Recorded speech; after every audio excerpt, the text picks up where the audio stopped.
welcome everybody to the work session for June 5th for the Salt Lake City Council.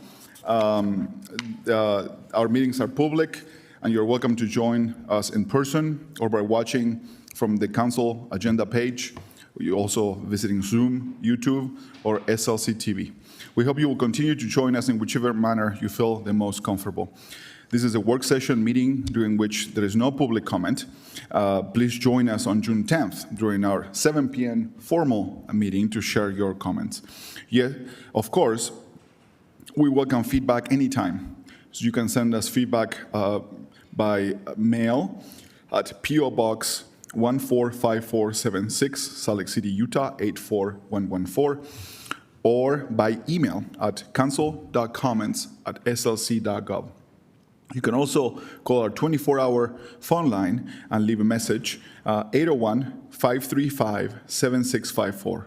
Comments we receive on agenda topics are shared with council members and posted on our website, slccouncil.com. The first agenda item today for the work session is item 1, which is the first year, fiscal year 2025-2026 for the budget, and this is for the 911 department. At the table, Michael Saunders, Council Policy Analyst, and Lisa Kehoe, 911 Dispatch Director. Thank you for allowing me to butcher your name. And available for questions, Mary Beth, if we need to. Okay. Good afternoon, Council. I'll just give a brief introduction here. The 911 Communications Bureau provides dispatch services for Salt Lake City and Sandy City residents. Last year, they processed about 653,000 emergency and non-emergency calls. This year, the department is requesting from the general fund a 0.71% increase from last fiscal year, which is about $82,000. This increase is all related to standard personnel items such as the proposed 4% COLA and various insurance and retirement contributions. The department is funded to have 100 employees, 81 of which are frontline dispatchers. The department continues to struggle to reach full staffing, and as of today, there are 15 dispatcher vacancies. The department is also partially funded through the E911 fund. Revenues from this fund come from an excise tax paid on cell phone bills. The FY26 budget includes planned uses of $9 million from this fund, and the projected ending fund balance for FY26 is approximately $5.2 million.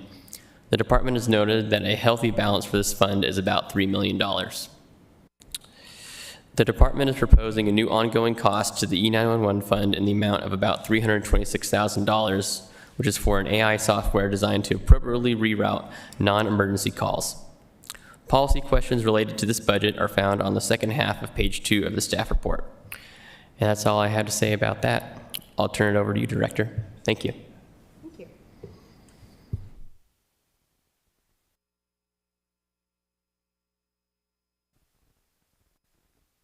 you.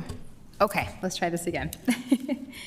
Thank you. Okay, we can pass our first slide. We can go into the basic overall changes, which as far as staffing goes, we're not asking for any additional positions at this time. There really isn't much to discuss because the emphasis is going to be on the AI-assisted solutions that would come directly from the E911 fund. Ooh, I'm so sorry. But I wanted to take a moment to just talk about that solution and allow you an opportunity to ask any questions that you want.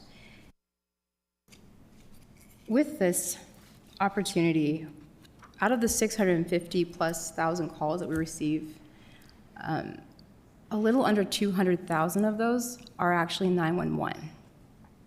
So that just gives you an idea of the magnitude of calls that come through that are not necessarily life or death, but they're certainly important. And with that being said, we do feel strongly that those calling that need something need attention, and I believe that there's a more efficient way to handle this.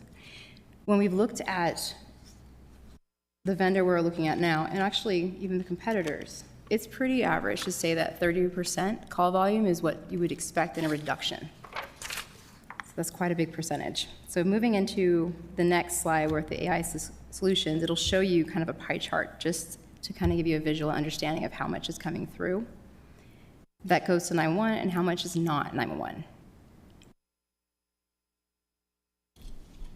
That means that over 75% of our calls are not 911 currently as we speak, and that's an ongoing average, not just in our city, but across this country. Okay, and then next. The Budget Insight detail gives you the breakdown with a call triage application. They've also, this particular company is willing to offer a discount. It's the same provider that we use currently for our CAD system, our computer-aided dispatch.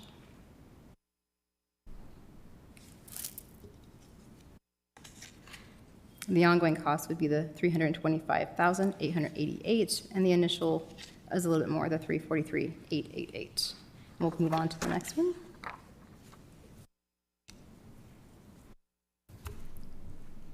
As I mentioned, the dispatch centers across the nation, it's not uncommon to know that they are understaffed and overwhelmed. Majority of the calls our public safety telecommunicators take are non-emergency, as I've demonstrated to you and shown in the chart as well. This particular vendor in Portland, Oregon, was able to reduce their non-emergency by roughly 30%. It's actually closer to 34% in 2023 and continuing. Even though we're constantly hiring new public safety telecommunicators, the increasing daytime population here in the city, and taking into consideration the 2034 Olympics returning, we understand that tourism is on the horizon.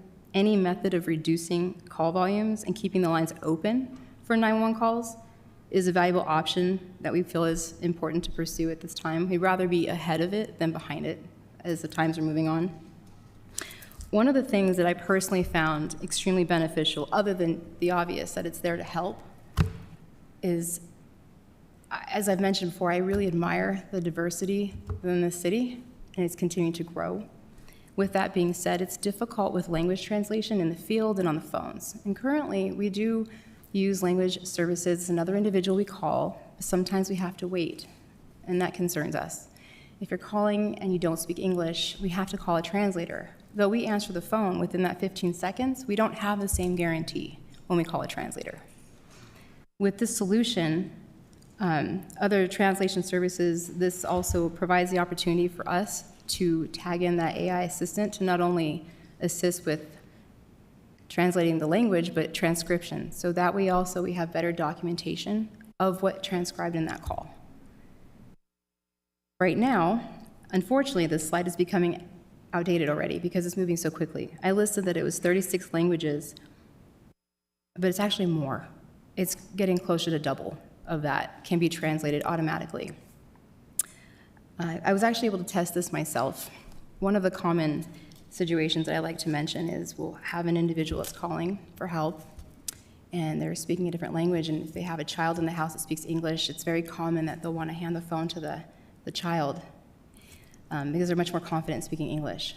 And when I tested the system, I said, hand the phone to the person in the room that's not speaking in Spanish. That's the language we chose. And the translation transcription was able to actually, you didn't have to manually do anything, it picked it up. So I just wanted to put that into a little bit of perspective, as this community is beautifully diverse, so many languages, and then with an Olympics coming, I think that this is a valuable tool.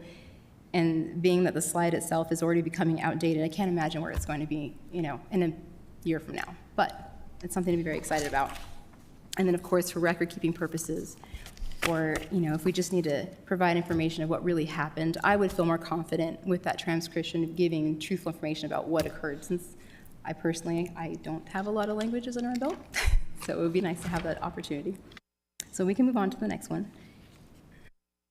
It's kind of basic. I don't have a lot more than that because I'm very excited about it, but I do want to open this up to answer any questions you have. Some of the things that are not in here are just improvements we've made in the center to support our public safety, telecommunicators along the way. So please, what can I answer for you all?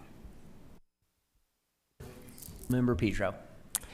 I want to thank you for looking at ways to optimize. I think this is something we've asked of every department, and it's really exciting to see you bring solutions that leverage the skill base we already have to more efficiency. And I think it's probably a skill we're going to need for the next couple years. So thank you.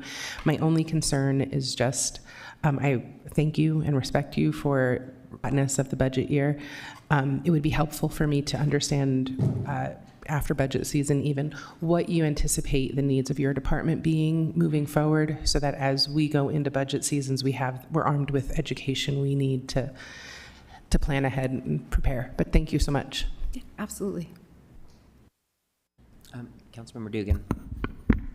A few questions, but just I want to stick on the AI side of the house. But again, appreciate the work, and I appreciate I was over there for a lunch a couple weeks ago, and it was just a wonderful visit. And I'll get back to those questions. But just on the AI side, I appreciate this, and maybe it shows my age and some of this. But I think it is shocking that only 25% of your calls are actually 911 calls.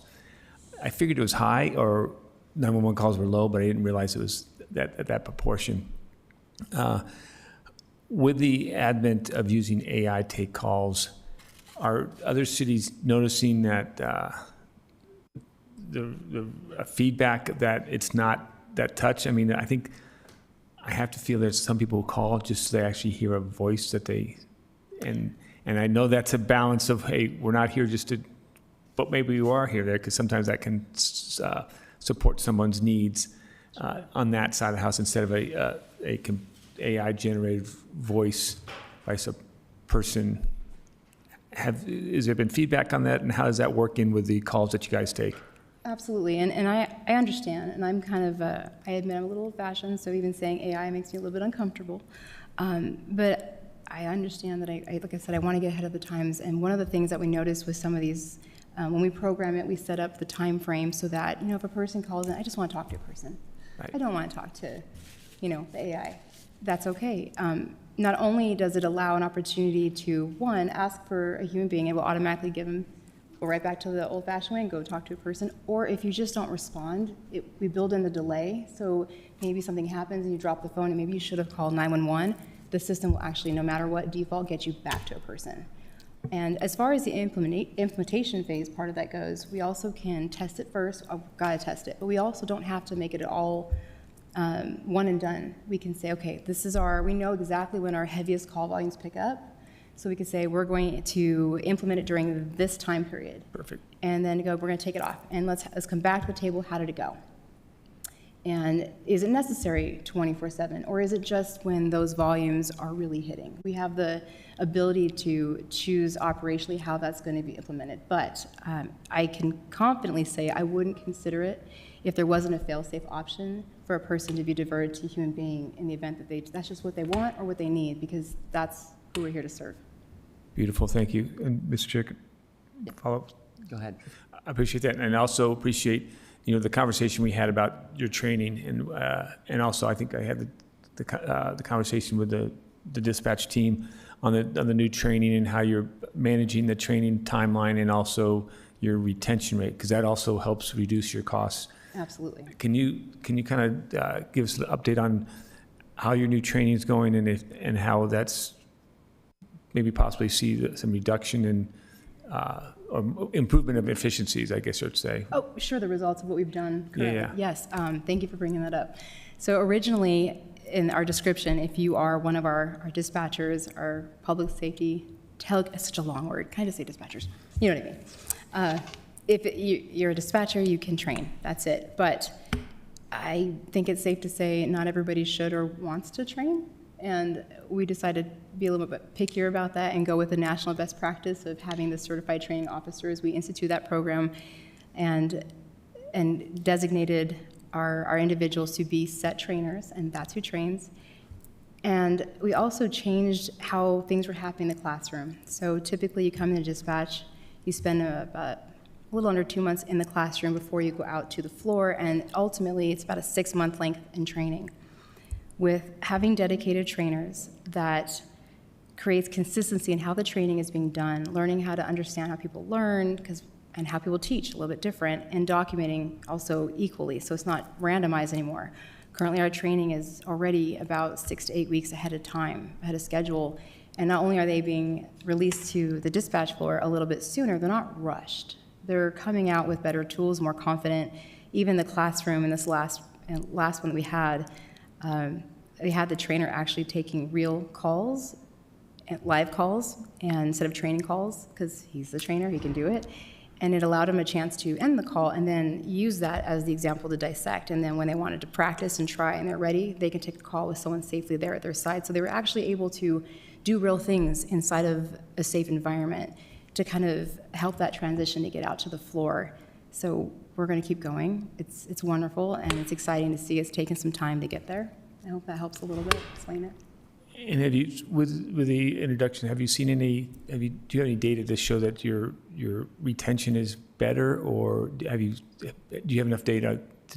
Yeah, so our training classes, typically, and I can send those over to you as staff report a bit later if you'd like, we normally would see about 50% would make it through training. That's about average, anywhere, not just us. But our last training class, we have all of them, which is, I don't know when the last time it was that happened, to be honest with you. Great. All right, sorry. Oh, go ahead, Councilmember Bui.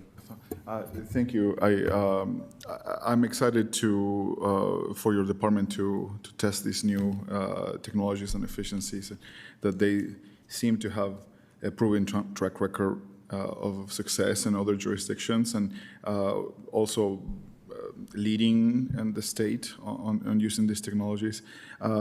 My question relates to one of my questions relates to auditing the translation, and as you probably know, there's different dialects and different Yes.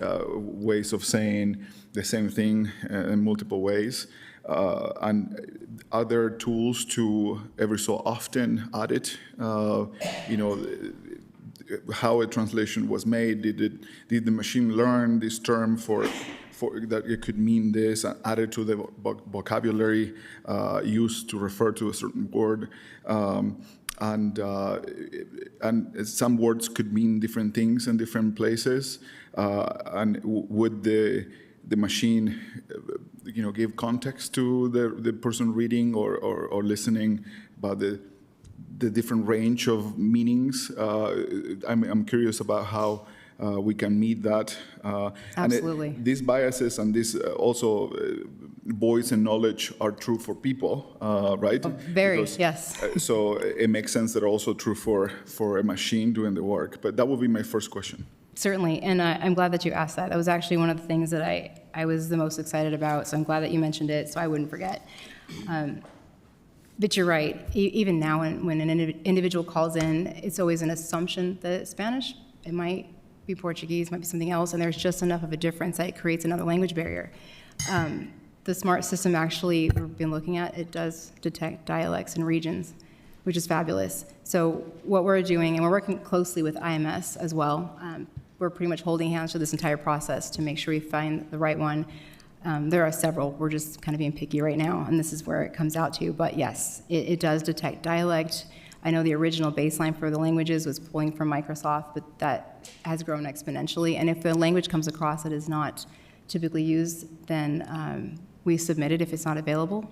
But currently, with even the baseline, there's more there than what we have when we call to get a translation. And I actually wasn't thinking about dialect until it was presented to me, and it didn't even cross my mind until they mentioned it, because, I mean, as you said, that's so important. That changes everything. I have a different question, but Oh, Councilmember Mano. my question was just about education to the public. So I think it's important that we're looking at all of the new technologies to try and optimize and make sure we're providing the best service to keep our community safe. I do imagine myself being in a state of emergency and being a little bit flustered that Sure. I'm speaking with an AI responder, and just wondering if you have any thoughts about how do we roll it out as like a trial, or I don't know how sure. we do this in a way that makes sure the public isn't shocked at that sort absolutely. of most desperate moment of their life.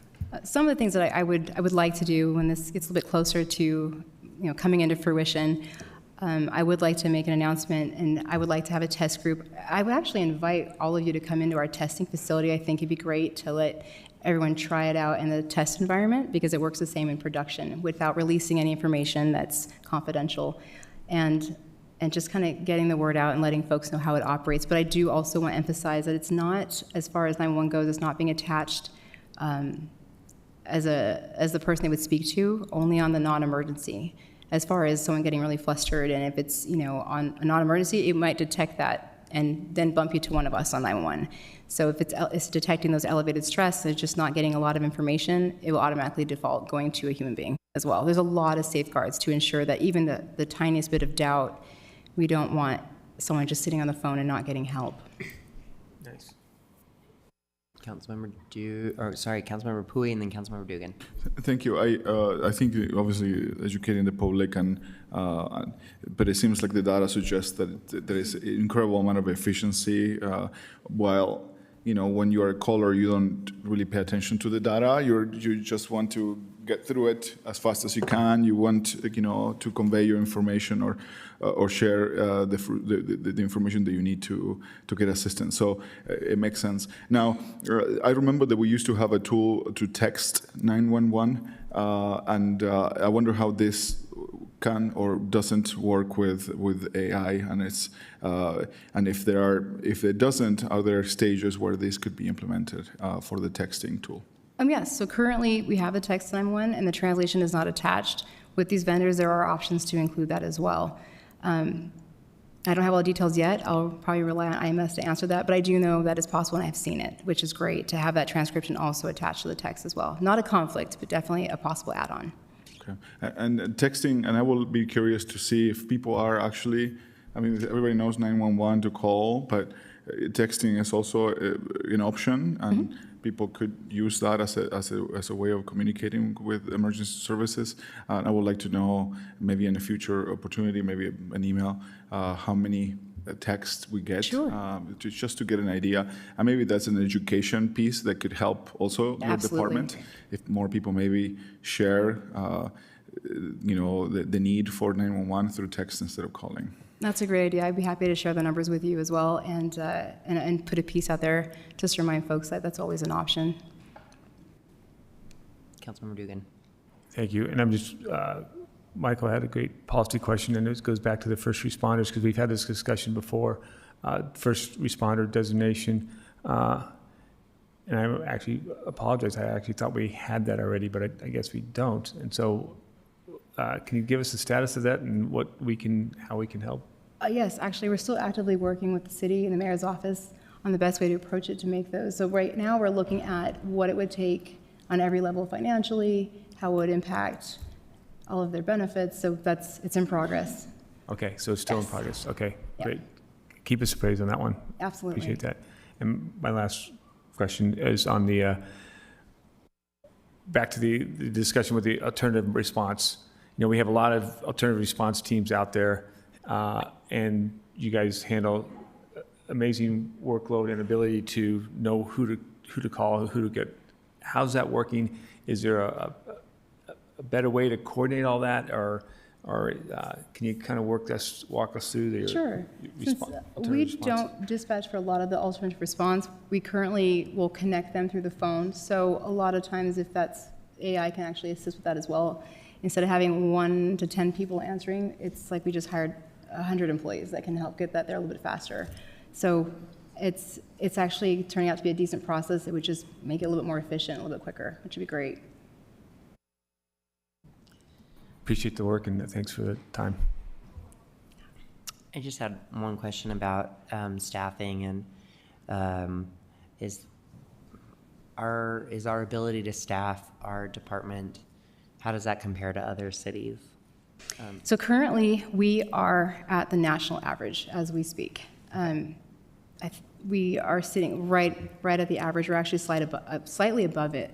So we're right on target, but that's also part of why I wanted the AI, because if I can show sustainability after several months, then that also means not so much of that overtime or that weight needs to fall on the backs of the dispatchers, since a lot of that traffic is coming in on emergency. But as far as how we stand in staffing, we're basically the norm for the country, which I think we can do better.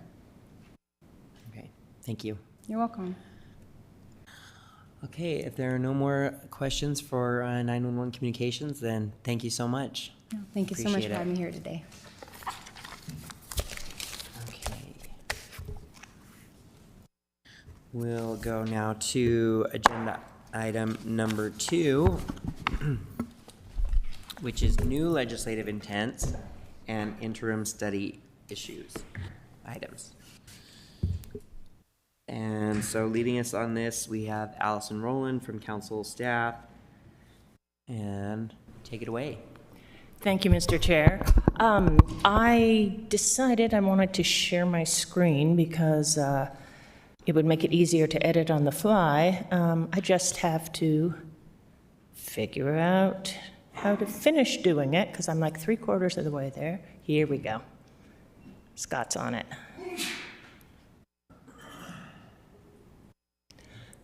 So the idea, oh, let me do one more thing.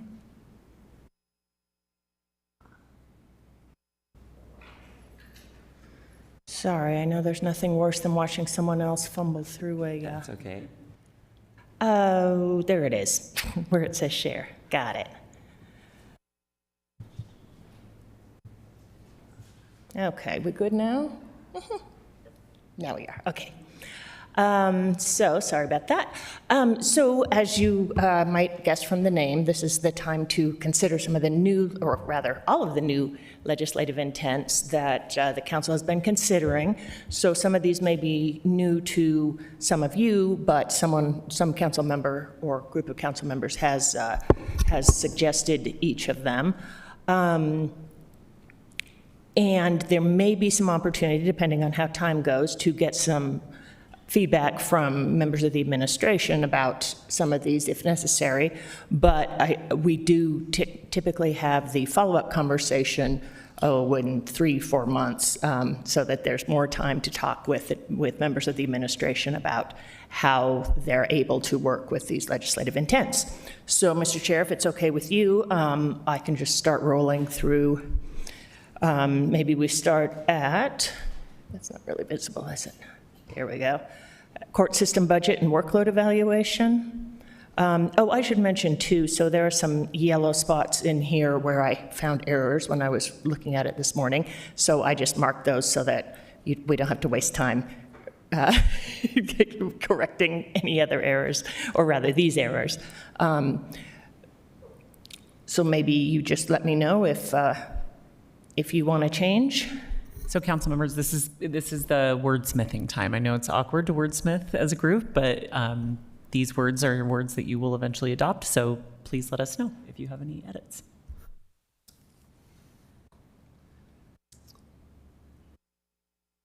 Just let me know when you want me to scroll down.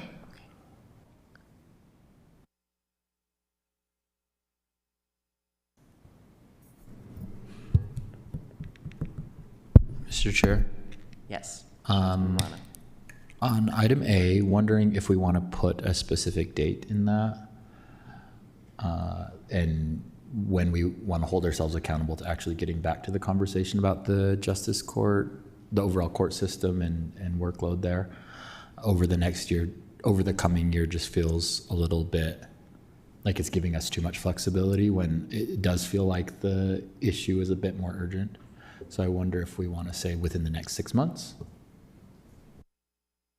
Just a suggestion. It seems like we never do that, but I think in this case, it's been such a needed and high priority amongst us. I think I would agree with a timeline on this one. Because I don't know if I've ever seen an intent with a timeline. Maybe I just missed it, but I think We have occasionally, usually we'll consult with the administration to establish a realistic time frame. I think the administration does intend to evaluate it sooner, and so that they're ready for at least next budget year. So I feel like 6 months would be reasonable because they start putting their budget together in January. So we can put it in there, and then if the administration raises concerns, we can edit that again on Tuesday. yeah, because I think on this one also would be even before 6 months, because if you would want it to add it to a budget amendment, you'd want to have it so that it's not the budget amendment number 6 at the end of the fiscal year.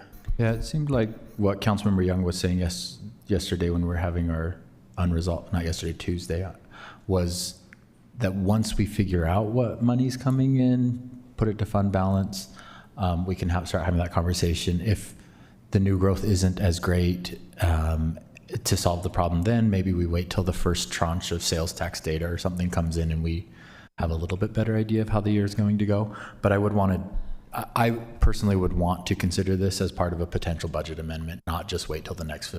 Okay. So I think that there are actually two probably parallel paths. I think the administration evaluation is probably not the sort of immediate for the first budget amendment. I think they're intending to do a more holistic review of the entire system and see how the public safety plan influences that. Councilmember Romano, your point is a fair point that it sounded like the consensus of the council on Tuesday was that the council wanted us to act sooner than that. So maybe, I'm trying to think, because if we put 3 months or 2 months, that also might be unrealistic. So Right. maybe we say in preparation for the first budget amendment of the year. Because then I think that gives latitude to say, Mary Beth says no to that. oh, see. Because that could be July 2nd. Well, and I wonder if there are several adjustments to the justice court system. So there's the evaluation of the whole system, and then there are adjustments to the system, right? And maybe you do an adjustment to the system before you're done evaluating it. The only reason I say first budget amendment is because usually we do one in July or August that are cleanup budget amendment, and there is no way I can get this done by July. Second. Yeah, July 2nd. Thank you for speaking up. October I would be 1st, or- comfortable with us just putting in within the next 6 months. Yeah, I And then think that gives us flexibility, but also creates some urgency rather than saying specifically this budget amendment. Well, and I think as council staff, we can 6 months. we can in the first budget amendment, even if we haven't done a full evaluation of the court system, like I was saying, maybe there's an interim step where resources are added before a full evaluation is done. I think for the point that you are making, as far as like potential need for smaller adjustments when money is available, and to make sure that it seems like most of us, if not all of us, share the urgency about trying to address this. I wonder if we can ask the administration to report on their monthly reports every month when they come and give us their update, the administration's updates about workloads, because that will be easy for the LDA, since they already track that, and the district attorney. So it could be a line item on their monthly report. Then it's fresh in our minds about the need in there. So it's just it's half of a slide in the monthly report from the administration that keeps us accountable and informed. So I think that will be something that will help us towards that goal. Yep, I agree. So someone want to propose a straw poll? I propose a straw poll of the language that was just included in Allison's update. This is real-time action. Council further intends to request, yes, that the administration That's correct. It intends to request the administration to report on caseloads monthly. Yes. Yes. That's my straw poll. All in favor? Okay. Wait, this is Ava online. Oh, It's a yes sorry. for me. Sorry, Ava. Lopez Chavez, go ahead. Oh, it's a yes. Oh, great. It's unanimous. It's unanimous with 2 council members absent. So, item B, police camera, body-worn camera, drone privacy stuff.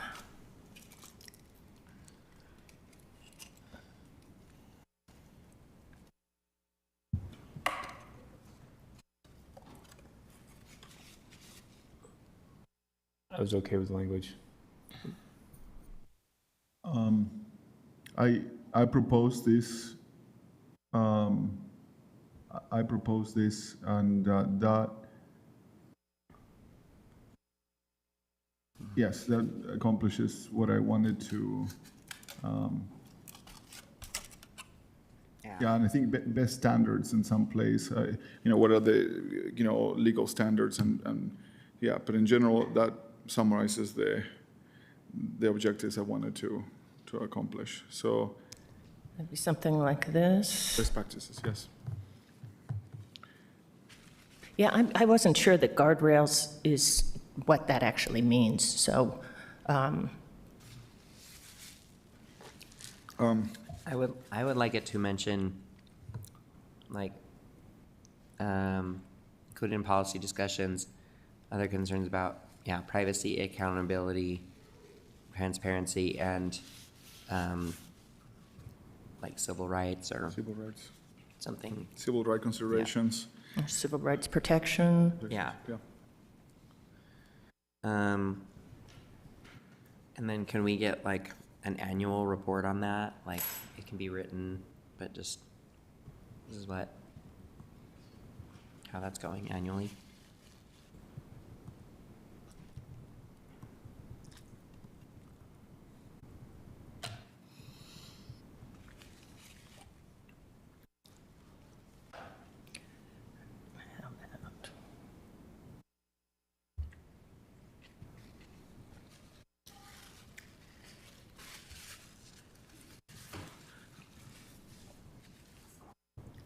So do you want to propose that straw poll? Yeah, I even though propose. said it?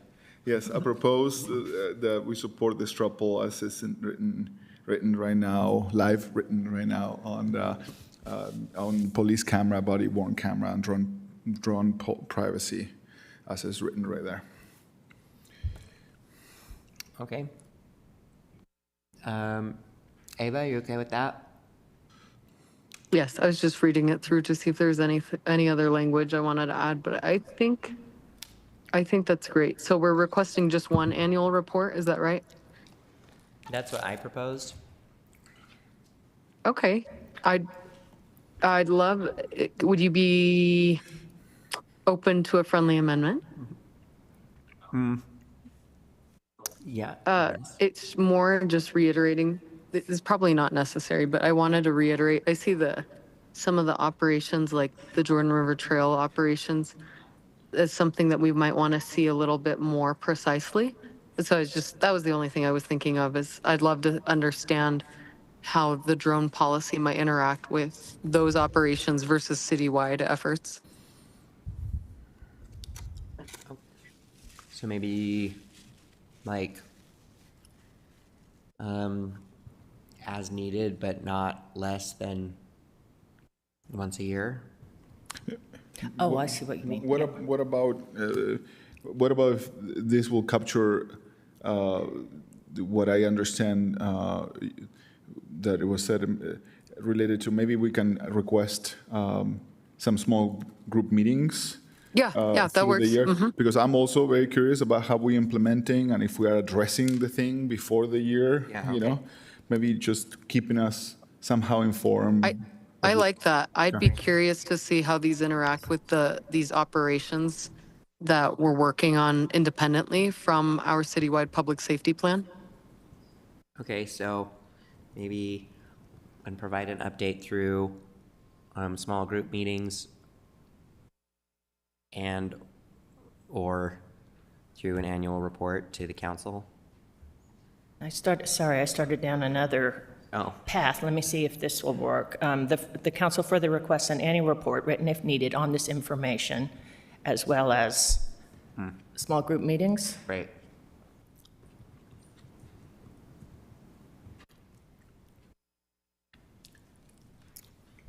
As needed, maybe, or just period. Somehow, I will suggest a straw poll to support this intent as written. Okay. Lopez Chavez? Aye. Okay, that is unanimous support with 2 council members absent. so the next is the name of the Urban Services Division, and I want to note in the version we sent out, it referred to the Department of Public Lands, which obviously is a mistake, and I hope I didn't cause any heart attacks by that error. It's actually public services, where urban services is proposed. Yeah, I mean, I know I'm the one that suggested this. I don't know that I need like a legislative intent for it. I just wanted to put it out there. So I don't think we need a, Mr. Chair, yes. won't we be officially changing the name within the city budget? Isn't that one of the budget ordinances? It's not one of the budget ordinances because divisions aren't named within the ordinance, just departments. So it's administrative to name divisions, but I think you would be reflecting it because it's referenced in like the staffing document, things like that. So there are pieces of it that are in what you're adopting, but otherwise it's administrative. So. Okay. So move ahead. Well, do you want to have a straw poll of, do you want me to? I propose a straw poll that we scratch number C, name of Urban Service Division, legislative intent. Scratch it. Scratch it. Second. All right. All in favor? Aye. Okay, moving on, the next item C is don't block the box, Ooh. which was discussed a day or two ago. I think Victoria's the one who proposed this, and I agreed with her the idea about blocking the box, because I have an intersection in my neighborhood the same way, where traffic blocks a block near another intersection. It causes a backup. I support this, but ultimately, isn't that The traffic code? already like a thing? Like, blocking it, like the road. So like, maybe clarifying, maybe it's adding more language and more beef into the blocking. Actually, intersection. you paint the sidewalk and you paint it red so that they don't block it. So like it's marking it, like in other cities Yeah, it's have marked. it. Like, Yeah, right. It's marked. You see it in front of a lot of times in front of fire departments in downtown areas. Yeah. Where do not block the entrance, do not block the exit. It's the same thing you could do in other parts where it's painted. Then maybe just for the sake of the expectations of us and the administration, let's give them a little more clarity about what we expect is that, street marking and Or public awareness? public awareness, Yeah. And signage. I'm sorry if, because I just simply don't know whether don't block the box is in ordinance here. I just don't know that. I don't know if anyone here, looking at attorneys, I mean, Cindy I mean, I Lewis. know I it's, think so. I don't know. So the difference in some cities that have adopted this formally, I think, is that there are trickle-down policies like no right turns on red that then become the law. So it's not fully the law here. Well, There are other safety implications for that. But that's why I think we started with having the administration evaluate it, because then they can let us know to what extent we're already doing pieces of it and to Correct. what extent they're not necessarily supportive of some pieces of it. And there's also an added expense to painting and, keeping it updated as far as just like any other street markings. I would also say, the traffic code is a state code. It's definitely not legal to block an intersection. But there are exceptions. So I don't know that making it more illegal is what we can even do. So I would just say, ask the administration to evaluate it, see if if there are changes to the law that need to be made, or if it just needs to be public awareness or marking or whatever, signage. And that would all be part of the ordinance, the markings, the signage, the public awareness would be part of the ordinance itself. yeah, but there is possible, I think that Chris, what he's saying is there may be a chance that maybe we cannot tinker with that because it's a state law. Right. So but maybe there are things that we can do, like marking it and painting. Don't block the intersection like I've seen in other states. Yeah. So short of changing the law, maybe we can do other things. So maybe that opens up for all the paths for Right. the administration. I will be supportive of this as is written when it's written. Yeah.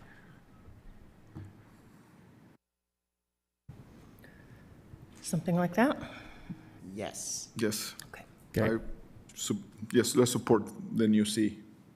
Okay, great. That is Councilmember Lopez Chavez. You okay with that? Yes. Great. So that is unanimous with Councilmembers Young and Petro absent. The next would be considerations relating to potential future property tax increase.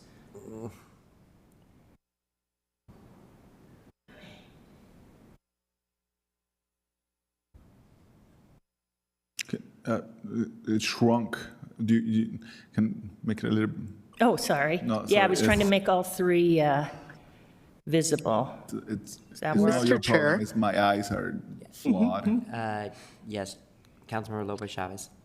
I know there are 3 points here. I would like to make an amendment. I guess there wasn't a motion, but I'd love to see if we could add a 4th point to this, and that is to, oh, I guess it's maybe mentioned in the 3rd point, the operational efficiency. Okay, never mind. It is in the 3rd point. So please ignore my comment. Okay, no problem. I mean, isn't this Whatever. isn't this something that we always do? Like Me too. the Carly, what- my life's a mess. Help! So I lost my train of thought. So let me go back to it. So isn't this something that we already sort of do? I know that for the sake of transparency, I think that is good. I'm afraid of painting it as by framing it this way as a potential negative thing when already raising taxes is something that we don't take lightly. Right, yeah. Like we really struggle every time, and we go through, and the administration goes through a great deal of vetting and explaining to us on why they have to they propose a raise on taxes, and we debated it greatly last year, and so I wonder if there is a way of framing this in a different manner that accomplishes. I don't know who suggested this, but it accomplishes the intent of those that suggested this. This came up in a small group budget meeting with Councilmember Petro, so I wonder if since she's not in the room, I'm not sure, but I'll try to channel. I think she wanted to be able to demonstrate kind of point by point to the public in each of these points, whereas the last time, even though there was robust debate and discussion, it wasn't like explicitly outlined last time you guys considered raising taxes. We could come back on this one. She's Yeah, I have kind of a similar concern as Ale though. Like,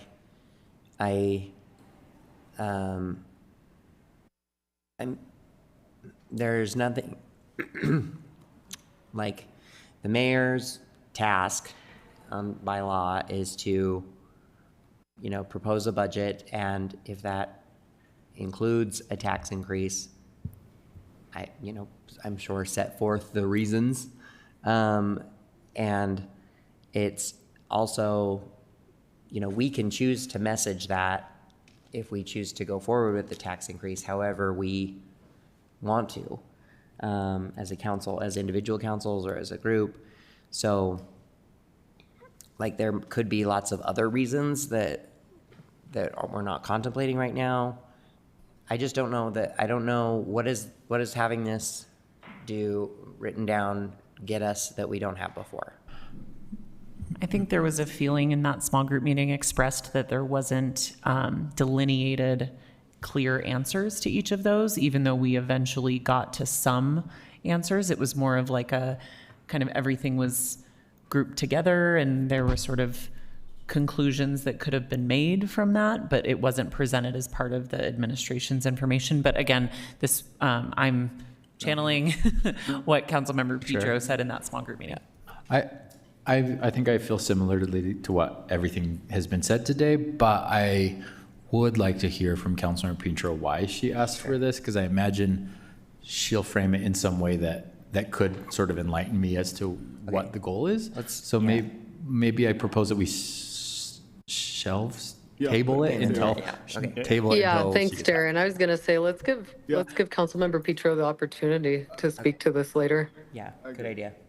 Okay, so we're gonna move on from that one. I'm just making that decision. E is evaluating efficiencies of all diversified response teams. And this is an item that is adapted from from a recent legislative intent, so the idea is to replace it with this more comprehensive one. Yeah, so this is because we had the multiple intents touching alternative response, and this is the version that merges them all into one, finally. Right. It's long, so let me finish reading.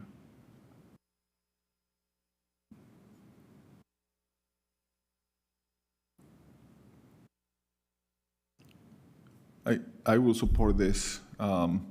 It is something that it seems to be the right time to start analyzing this. And is there a way to add some sort of deadline to this? Know that I don't want to put a huge burden to the administration with all the incredible work that the city does, but to the conversation that we had last time about this, we have implemented some of these programs for a while now, and we cannot keep waiting for the efficiency conversation to happen as a whole, not within the individual divisions. Mr. Chair, Yes. I agree that we want to do this, but I think this is something that we just need it done before the next budget season and have it briefed on us so that we understand it's in the budget season. But I wouldn't, it'd be hard pressed to agree to a budget amendment to pay for this fiscal year when we should just implement it something at the end of the fiscal year or the new year coming forward. So give us a plan on how you want to do this and how that's going to hit the budget next year, but not, I wouldn't see us rearranging, they could maybe test it out, but rearranging the furniture into the next fiscal year. Mr. Chair?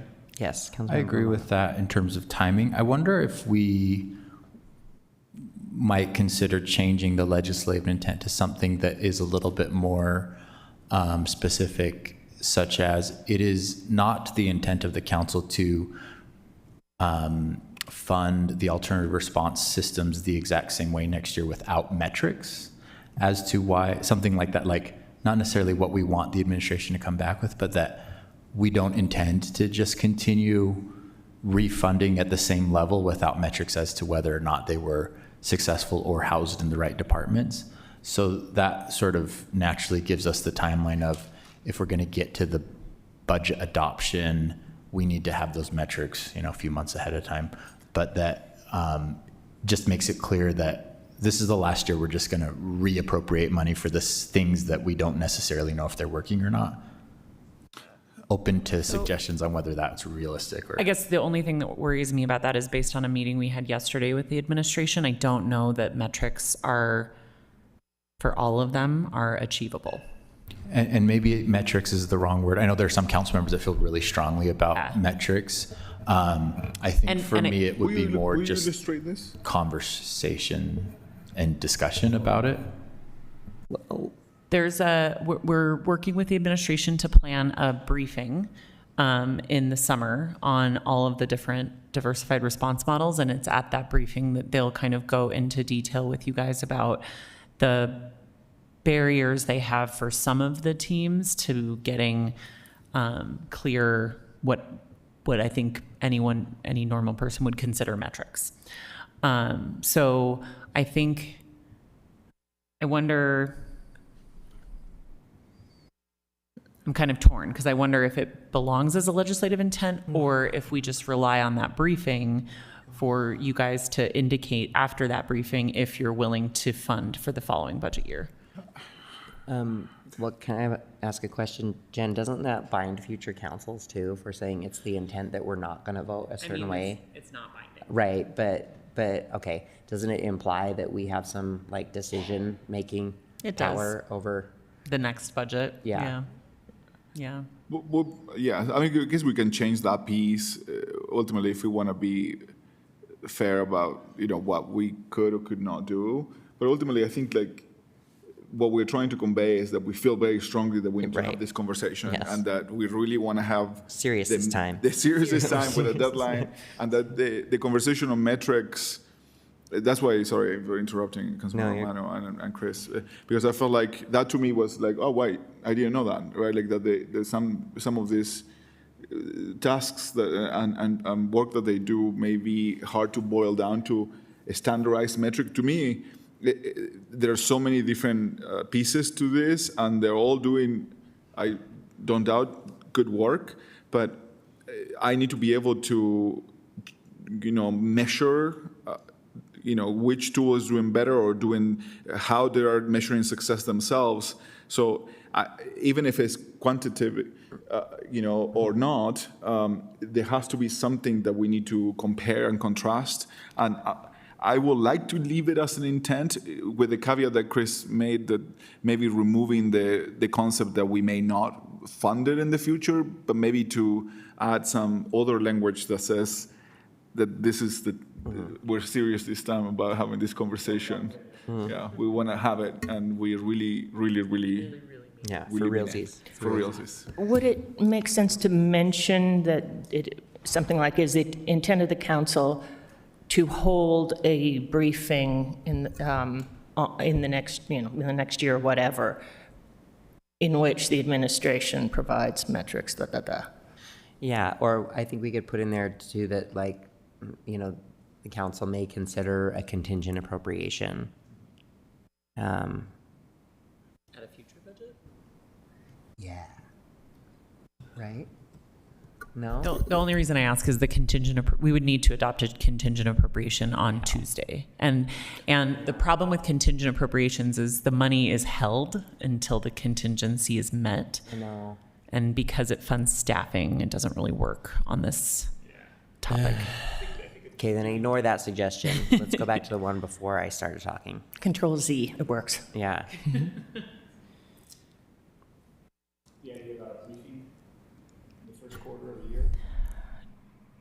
The first quarter of the fiscal year, that's what we discussed yesterday, is a briefing sometime in the August, September timeframe.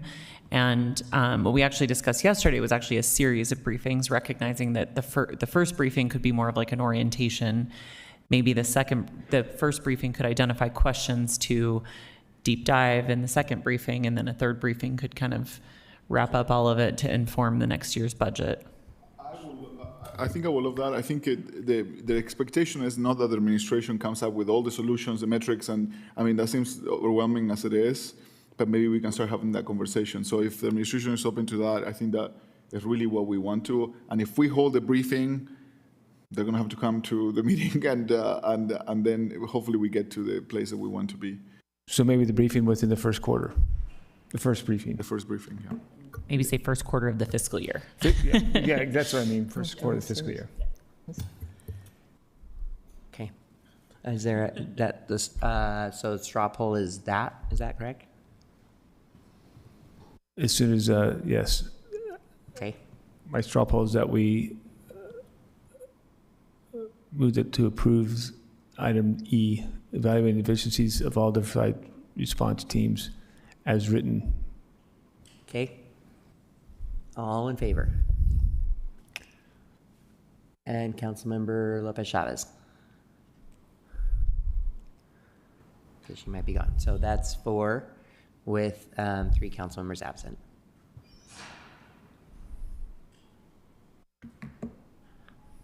So F would be streets bond funding options. I was the one who proposed this one, and this is a lot cleaner language than how I originally wrote it, so thank you on that. Do we need to say bond funding? Is it just funding options? Does that really matter? Does it really matter, I think?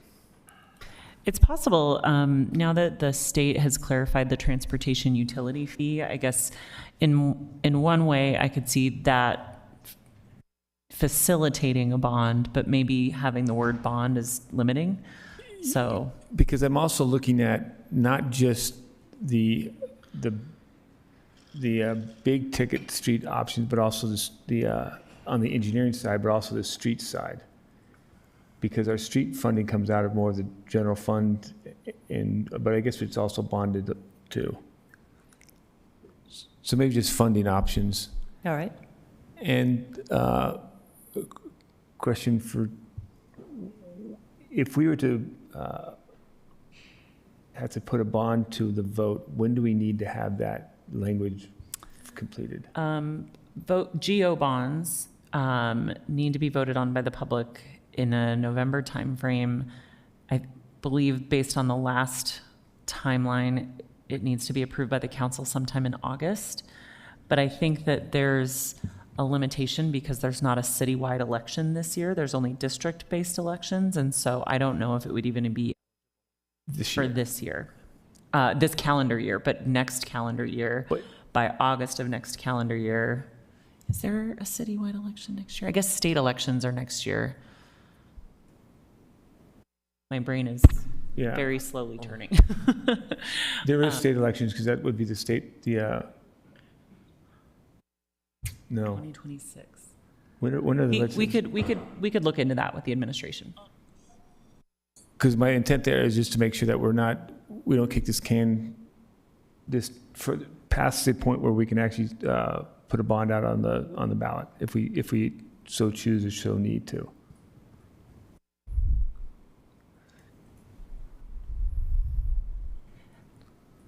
I had an additional question that occurred to me.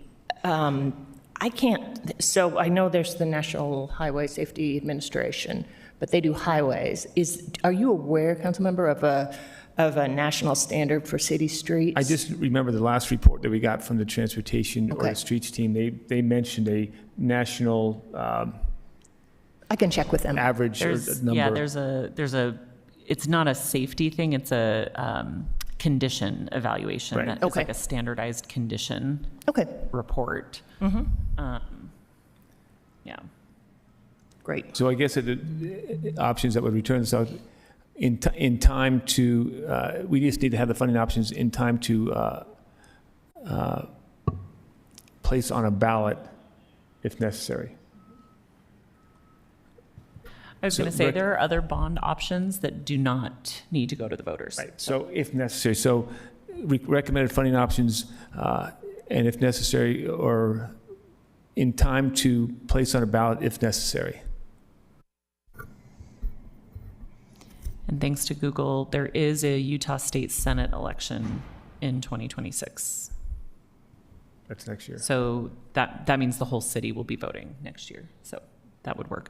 And I think if we know well enough in advance, we can actually plan to have the whole city vote even if there wasn't, but we would need to know farther in advance than now. All right, does that look right? Oops. Sure. Okay. There's just a straw poll on street bonding funding options as written.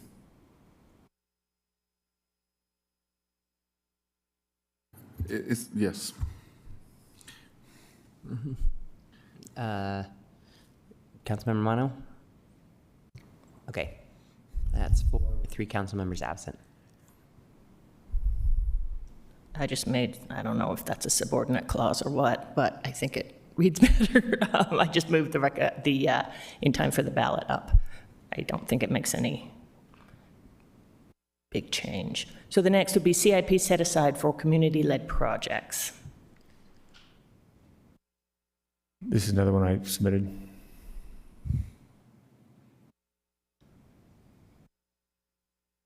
We're talking about G now?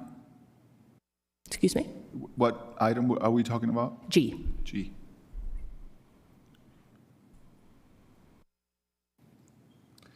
I think this was your proposal, right? Yeah. I'm generally supportive of this, but it's also like one of those. I struggle with shaking this, the CIP program too much. I think that maybe keeping it a little more loose, not so much about setting aside a specific funding, because the truth is that I value the community-led system that we have that is very unique, that neighbors can actually request our city for improvements in their own neighborhoods. I think that's not only unique in our state almost, and in major cities. I think that is something that we should definitely keep. I know that it will be, many will think that it's better to have it gone. I agree with you on this. I struggle with like setting aside a specific amount of money because of all the changes that we're seeing in the country and the lack of funding on so many levels, that I wonder if there is a year where we lose all sorts of different revenue streams, and then we have to say to our voters, this is the 1 year that we put a pause on this to deviate some of this funding for this big emergency we have, or this big gigantic funding need. And some of the things that we have funded through CIP were huge and were very expensive. And we're talking about some of those boilers, and I don't remember what it was, but there was some gigantic, very expensive things that we paid from it. If 3 of those break at some random time, we might extend the whole amount. So I think that maybe if we can loosen it up to say that maybe the intent of the council to ensure that the CIP keeps the community-led project and still, because we have a board for it, we have the whole infrastructure to keep that going. Yeah. So. And actually, very valid points, because there were a couple of years early on when Councilmember, before you're on council, where we didn't have any community-led. Everything was, hey, we're not going to, we don't have the funds to do the community-led projects, and we made that clear. But we get to change that. Yeah. So maybe instead of evaluating how we do, instead of on the second line it says evaluate, be more, evaluate, because I love having the community-led projects.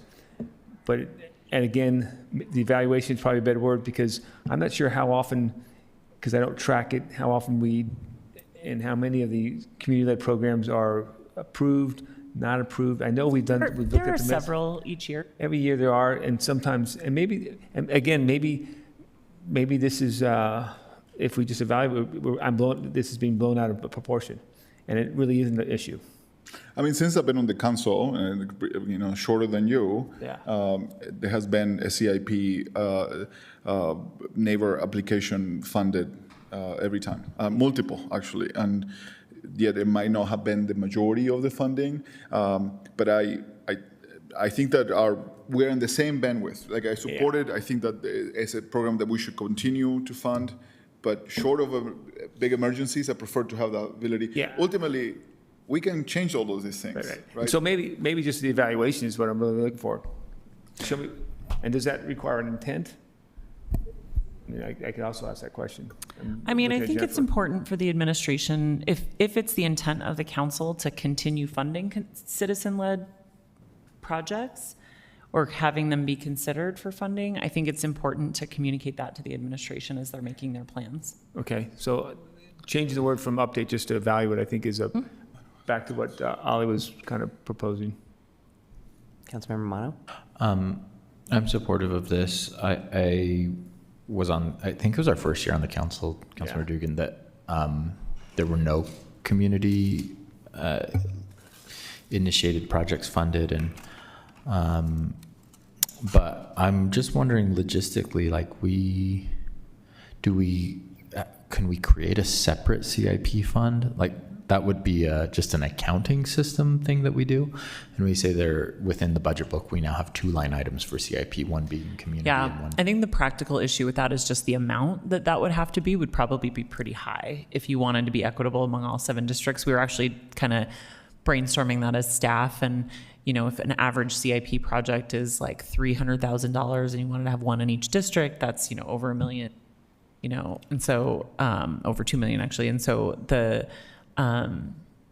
it's more, I think it's more a function of, do you have the funds to establish a separate CIP account that would enable all districts to equitably expect something each year? Or is it your policy that you would not do something in every district every year and you Every just, district will get something Right. every other year, yeah, maybe. yeah. I mean, I know that there's years when certain districts don't get anything.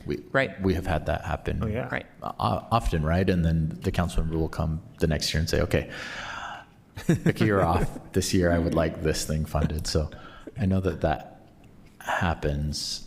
I think that I'm supportive of this in terms of we just say what did we say? We added Evaluate. the word evaluate, and Yeah. we can decide later. Right. And I think all those questions you just asked would be part of an evaluation. It's like, hey, whether it's by council, district, percentage, dollars, however, that's all the part of the evaluation. So, I think maybe we should add that by council, and maybe add the word equitable, and equitable. So then we're giving them, there are not only the two messages that CIP community projects are important to us, and second, that maybe there is a different path to allocate these funds that, and maybe hopefully they Yeah. present a proposal on that. I'm interested in that. I support it. so I'm not quite sure on the wording, that the administration evaluate the CIP program to determine whether to set aside a specific funding amount annually for community-led projects. So I'd want to stick whether and how to set aside.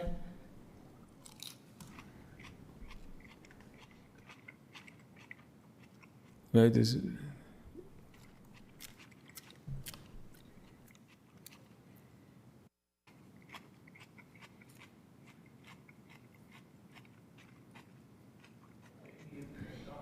as it is, because we're going to evaluate the whole thing, whether, and how we do that will be part of the, whether it's equitable is part of that evaluation. So I'm not sure actually if you need any more wording than just that, Okay. without making it too long. So my straw poll is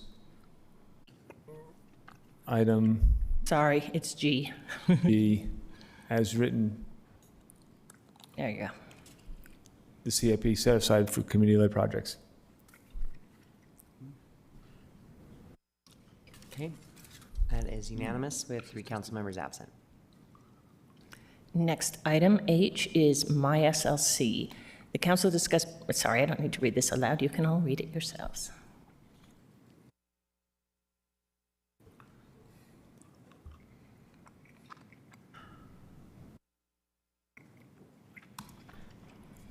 And I think if I'm remembering, Councilmember Lopez Chavez was interested in this particular issue. I'm drawing a blank on the full background, but I think it related to, who had just walked in? I could ask. The My SLC legislative intent. Can you speak a little bit? Sorry, surprise. I think the intent, if I'm right, or if I'm not wrong, the goal is to more thoroughly push the app so that responding to constituent complaints is more efficient than when complaints come to our office, like our staff. Just even without a centralized 311 in the city, like how do we help promote use of the app so that it mimics that ideal centralized 311 process as much as possible? And then each of you can know that those items and requests from your constituents are being responded to without delay in having to be routed through our office, and your liaisons wouldn't have as much of a touch point with all of those requests. So I don't know what exactly, other than additional engagement, can be done, but I think it's worth asking the administration if we could brainstorm on it, so. I mean, I generally support it. I mean, short of making it like a one sentence thing, but I don't feel very strongly about some of the things that are said there. I mean, in a negative way that I felt like we should cut them. Let's support it since it's a good tool, and we need to think of ways of keep on pushing it. The more people that use it, the more efficient we become. So I straw poll that we support this intent. Okay, that's unanimous with council members Young, Petro, and Lopez Chavez not present. And just to clarify, I think Councilmember Young is in the Zoom online, but I don't know if she's in a spot where she can participate in the straw poll. But I just wanted to reflect for the record that she is in the Zoom. Okay, great, thanks. The next item I would be Arts Council funding and programs. And this, should I do a little intro? This is just as a follow-up to the conversation on Tuesday and some of the small group conversations we've had with council members about how it would be helpful to collaborate with the administration and the Arts Council staff on a better understanding of the funding they have available and the ways that the funding has been used. And then also a deeper understanding of what council members would really want to see and what success would look like, and how do we maybe reprioritize what the Arts Council works on or give them additional resources to accomplish some of those things. But the idea is to be as collaborative as possible, because I think everyone's goal is similar to improve the art and process of requesting new projects. I've been very vocal about the feelings I have about this. So I feel like you capture this more polite and more diplomatic. And That was Lehu is doing. The best way of, and ultimately I really want to emphasize that there are expectations match the outcomes. Right. And so, we need to come together for us maybe to understand that we may need more funding or other resources, and maybe for the administration and the department, the division, to share with us what changes need to be made so our expectations are met, and or challenges, right? So I support this as written, and thank you for making that beautiful. Just on the last line, just says new art requests, but art and programs, because I think of art. Sure. I almost think of art as just something on a wall, not like all different art projects, programs. Yeah.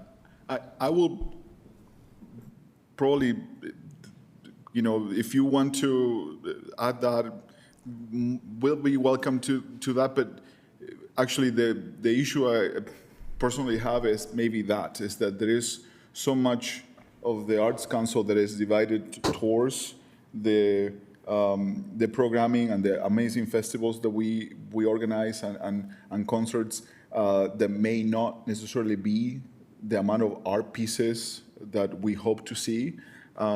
Okay. Hence, this council was sent into a rabbit hole as far as we funding our own pieces of art.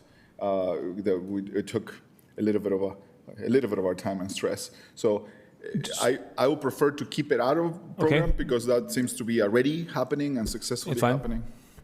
Fine. Thank you. Okay, that is the last of the ones that were. Should we vote on that one? Should we? Oh, I'm sorry. Straw poll. I support. To support. Yeah. Thank you. So that is the last one in the staff report. Well, we still didn't go. Do we need to go back to Councilmember Petro's number?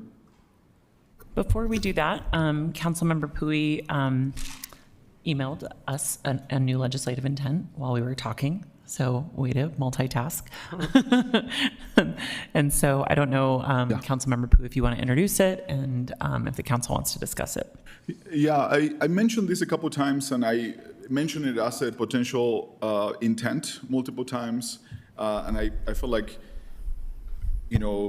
maybe I wasn't, because struggle with words sometimes, and maybe I was too verbose and it got lost in my rambling. But and again, this is a very long intent, and maybe there is ways of simplifying this.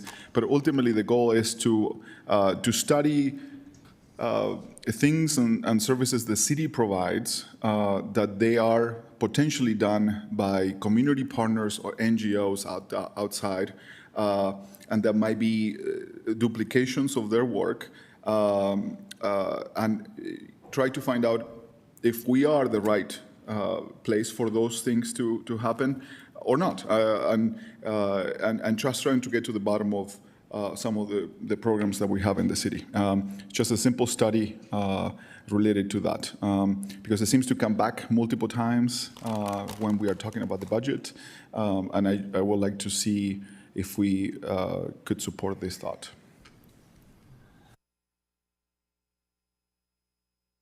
It's long, sorry.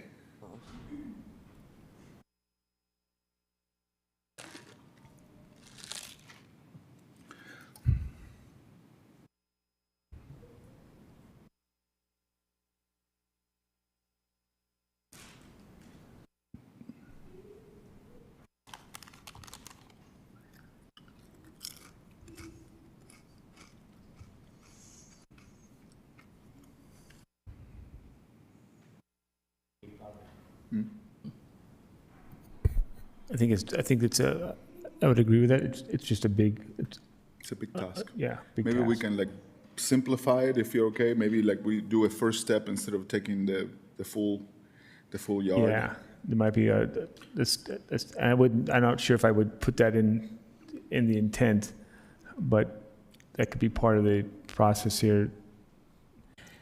And could I ask, so this says the council intends to initiate the study. Would you rather the council staff or the administration? I mean, ultimately, this is things that I wanted to discuss. Is do we have the capacity? Probably not. Does the administration have the capacity? Probably not. So I wonder if there is some discussion there of requesting maybe the first bullet point is the first step to that is like an inventory of the non-statutory services that we provide, right? Like the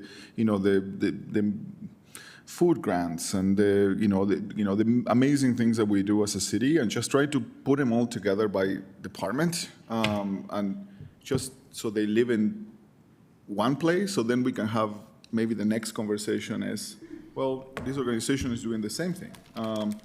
And maybe we do it better. I mean, not to talk about our organization, who knows what I'm talking about, but like maybe there is that conversation that the next step will be that. Maybe we start with the inventory of the services that are not statutory, and then we stop right there, short of an analysis and comparing if we're better or not.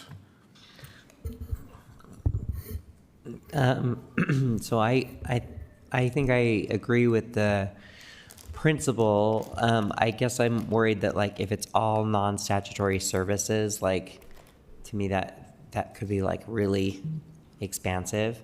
So I would say maybe if we said programs instead of services, or if there was a way to, or say like, services or programs with a budget over a certain amount, because it might be like, this office, it provides free copies of whatever this, and then we have to spend more time than they would ever take. Yeah. And I don't think that's really what we're trying to get at anyway. Yeah. I think what we really want is more like if there's a program that we, What if we narrow it down by department? Here comes Mary Beth. So, thanks, Mary Beth. Hi. Hi. So, actually, Greg and I were speaking about this today. So we were talking about doing an inventory of core services versus other services, and just identifying those two different types of services, the core function services and the other services, so that the administration and council can see what core services truly are and what the other services are.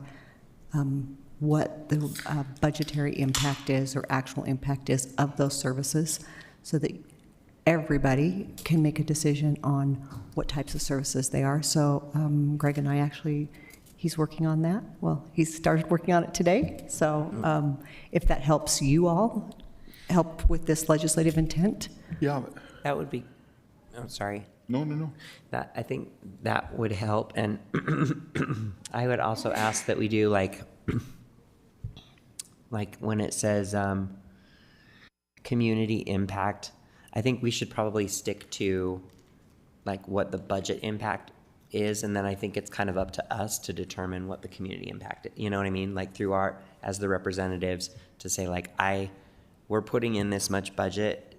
Do we feel like as representatives of the community that we're extracting that much value? So I think that we should be the judges of that piece. So I would just say, I would just specify that we mean, instead of community impact, the budgetary impact. I'm sorry, I'm not seeing where community impact It's is. on the second bullet point. Gotcha, thanks. Maybe just to... If you're okay with that. Totally okay. I feel like obviously this is already acknowledged as too verbose, which matches me. But maybe just to simplify what the administration and Mary Beth's department is already doing is that the council wishes to collaborate with the administration to have a comprehensive inventory of core and non-core services and or programs that the city has. I don't know, and that probably is the first step. If we're okay with like keeping it as the first step, is like let's put them all together, and then we can have like the next step. I feel like that will be already monumental to me because we have them all together. We can talk about them. So would you kind of eliminate the rest of the intent and just say collaborate with the administration to create an inventory of city services with the intent to follow up with a joint conversation and analysis or something like that? Yeah, and maybe this last paragraph, it's appropriate, is the goal. Maybe we can add something about what I hope to achieve with this, is that we start thinking about if there is duplicity and if we are the right place or not. But that's the train of thought. Not that the study will prove that or not, but maybe that we can incorporate some of what I'm trying to achieve there. And I'm sorry, Councilmember, the rest. didn't see, you pointed to something on your screen, but of course. Is that, you know, that, so from the intent that is not capitalized to the last bullet point, we can delete, and then This? including the last bullet point. Okay. And we can just simplify this for the sake of all of our brains. And when you delete that, and then you wrote city services, inventory of city services. I think Mary Beth mentioned this as core and non-core city services, just to match those terms. City services and maybe programs.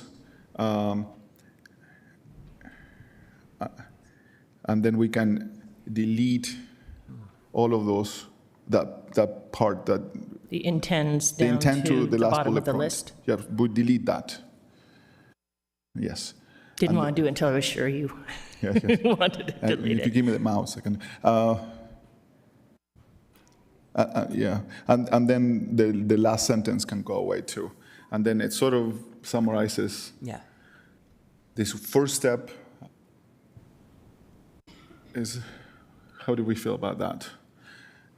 Good. I feel good about that. I mean, Mary Beth, do you see like any unintended consequences with this language where we're asking you to do like some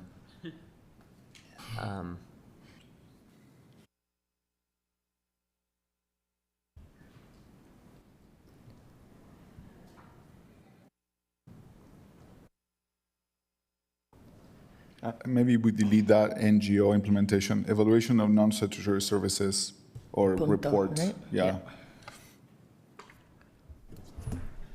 Actually, Ben and I were just talking about programs, and one of my contentions about the word program is you could say homeless services is a program, and in that program, you could have core functions of Salt Lake City and non-core functions of Salt Lake City inside this larger arching program.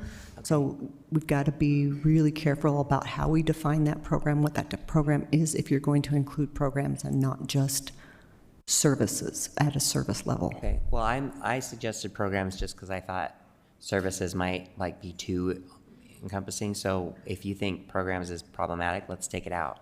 I just don't want it, to include, informal things that the city does that don't, it's a negligible, so yeah, I guess it just depends on how the person is that's reading it, and it's going to be you. So, so I think that we sort of understand what we're trying to get to. Ultimately, every budget we're talking about these amazing things that we do, and that we also hear about nonprofits doing it and other partners doing it.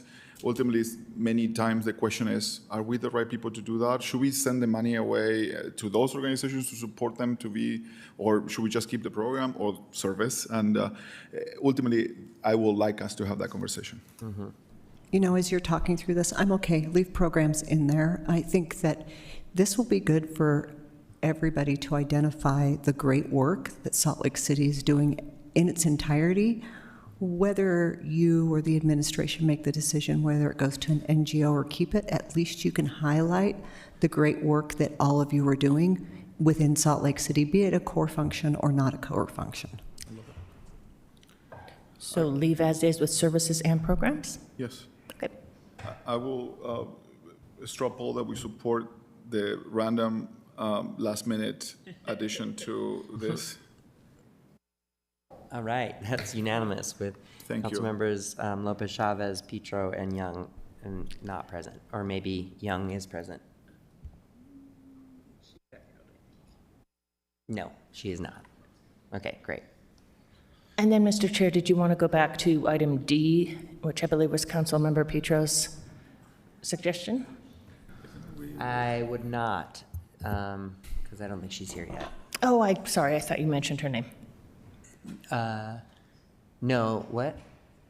I think I was trying to speak to this and not succeeding in a way that Victoria might succeed with you guys. Sorry, Councilmember Petro might succeed with you guys, so. Yeah, let's table this until Councilmember Petro is back. Okay. and can speak to it. So we have to move on to the next agenda item. Do you want to just come back to this agenda item when she's back in the room? Yes. Okay. I'll stand by. And Allison, I think you can stop sharing your screen now. Thanks. Be sure.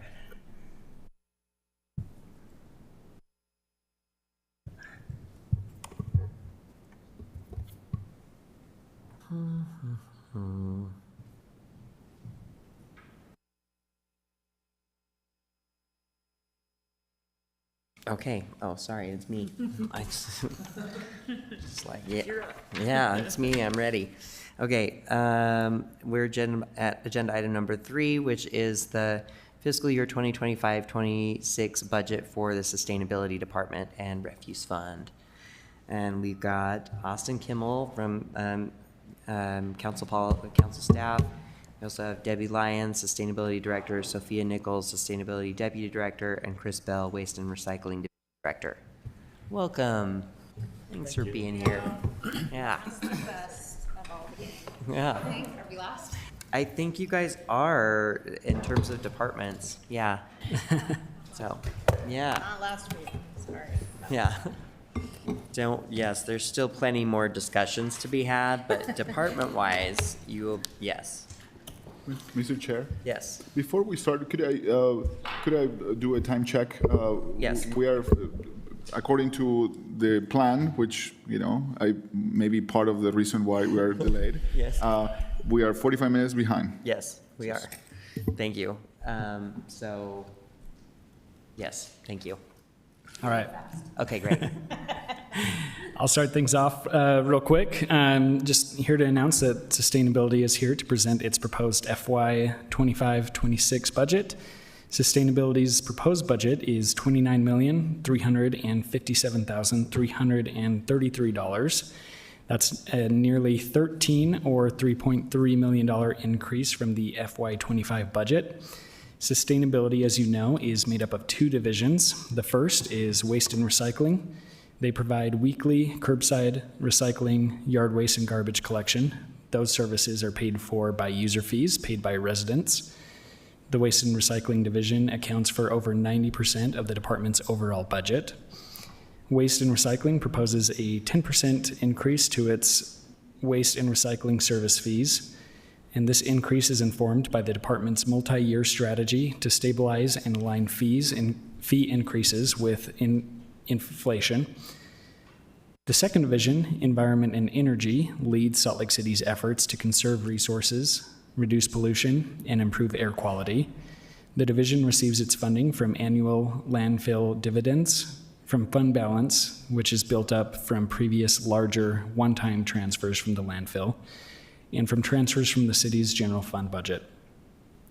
This year's general fund transfer is proposed at about $1.17 million, the same amount as FY25.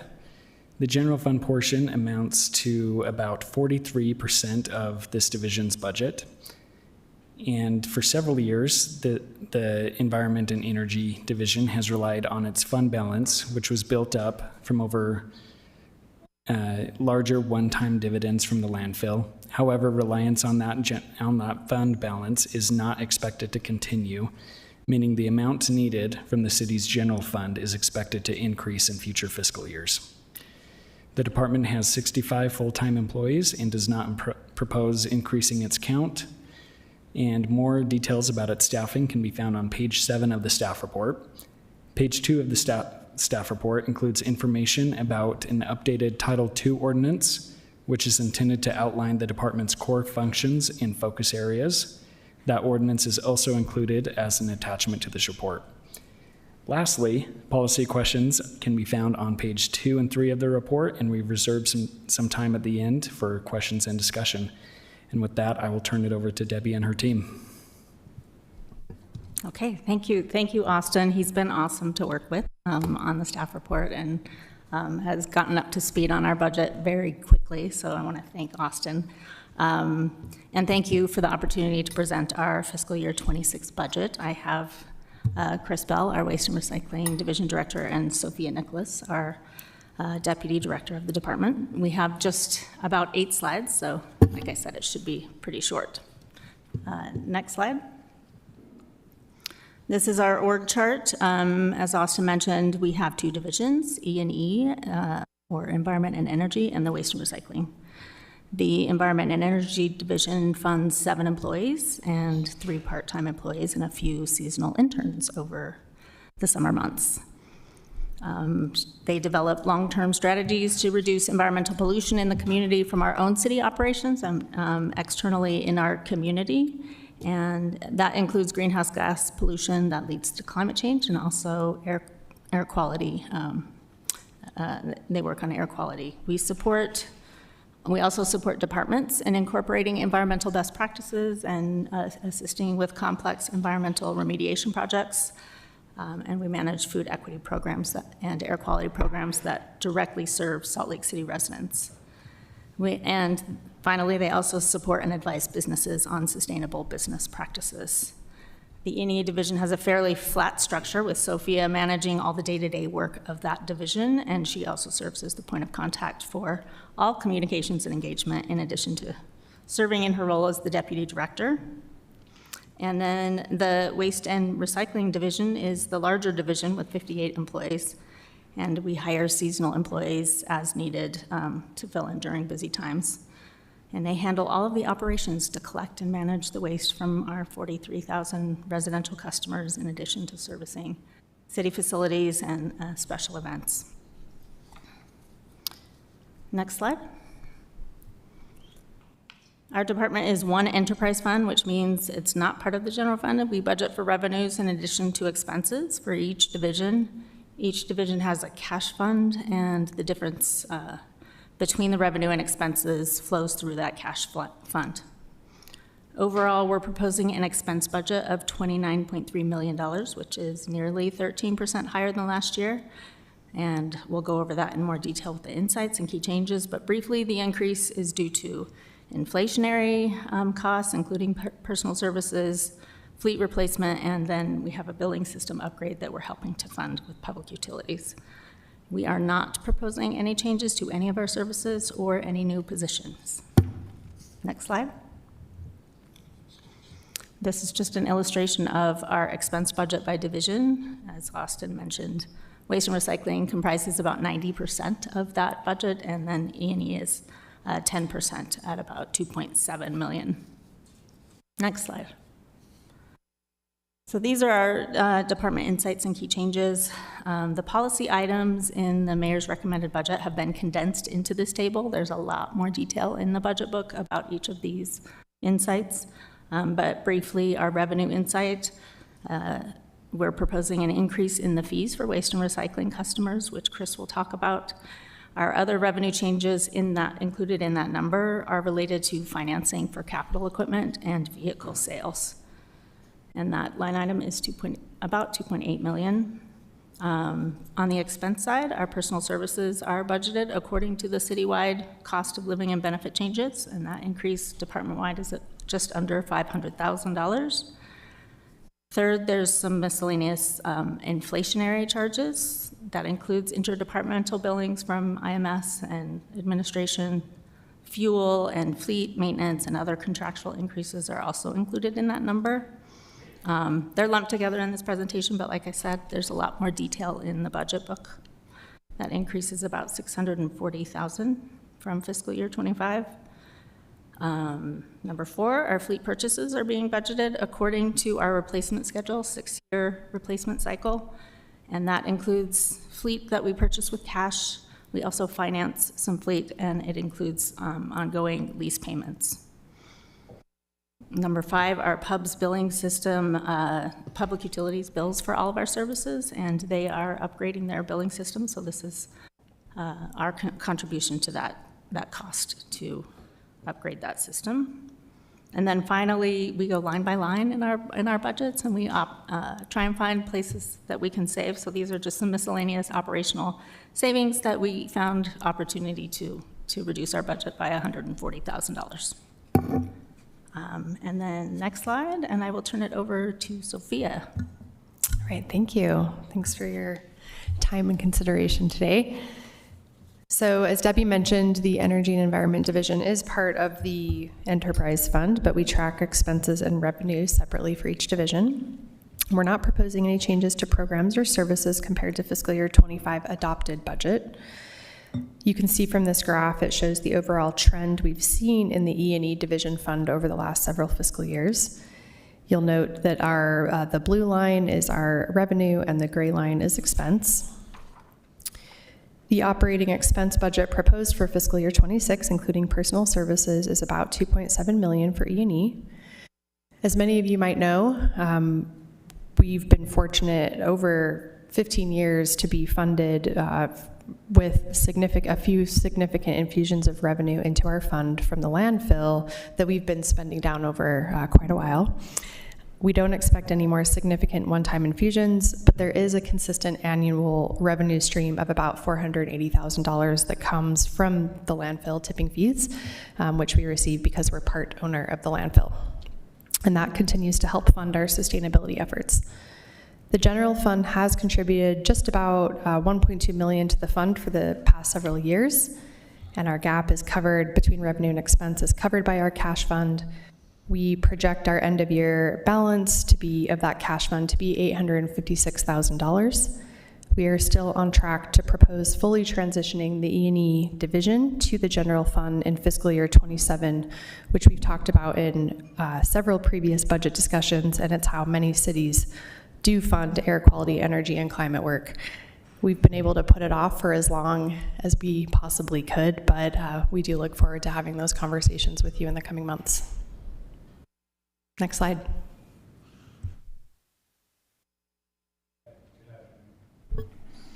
Good afternoon, Council. It's good to be with you and appreciate the opportunity to present our budget.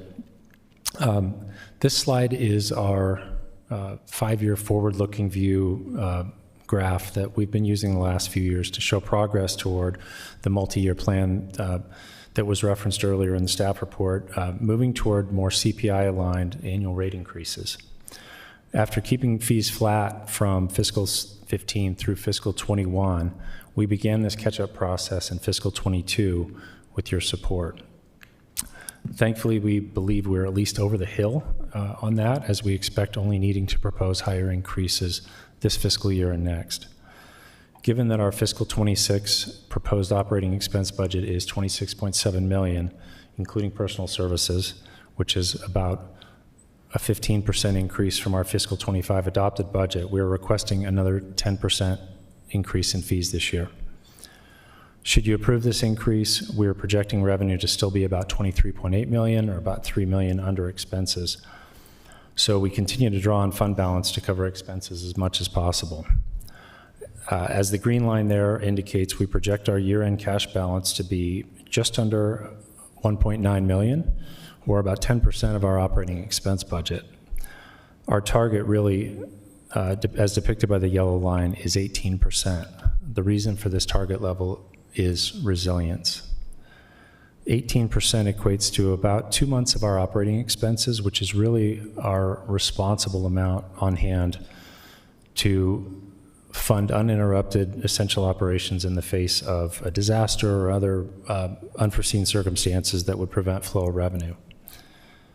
The good news there really is that we expect to achieve at least equilibrium on that by the end of fiscal 28, and then hope to climb into positive territory beyond that to potentially fund some capital improvements.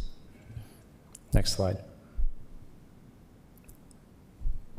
This is a breakdown of our new service fees if the increase is approved.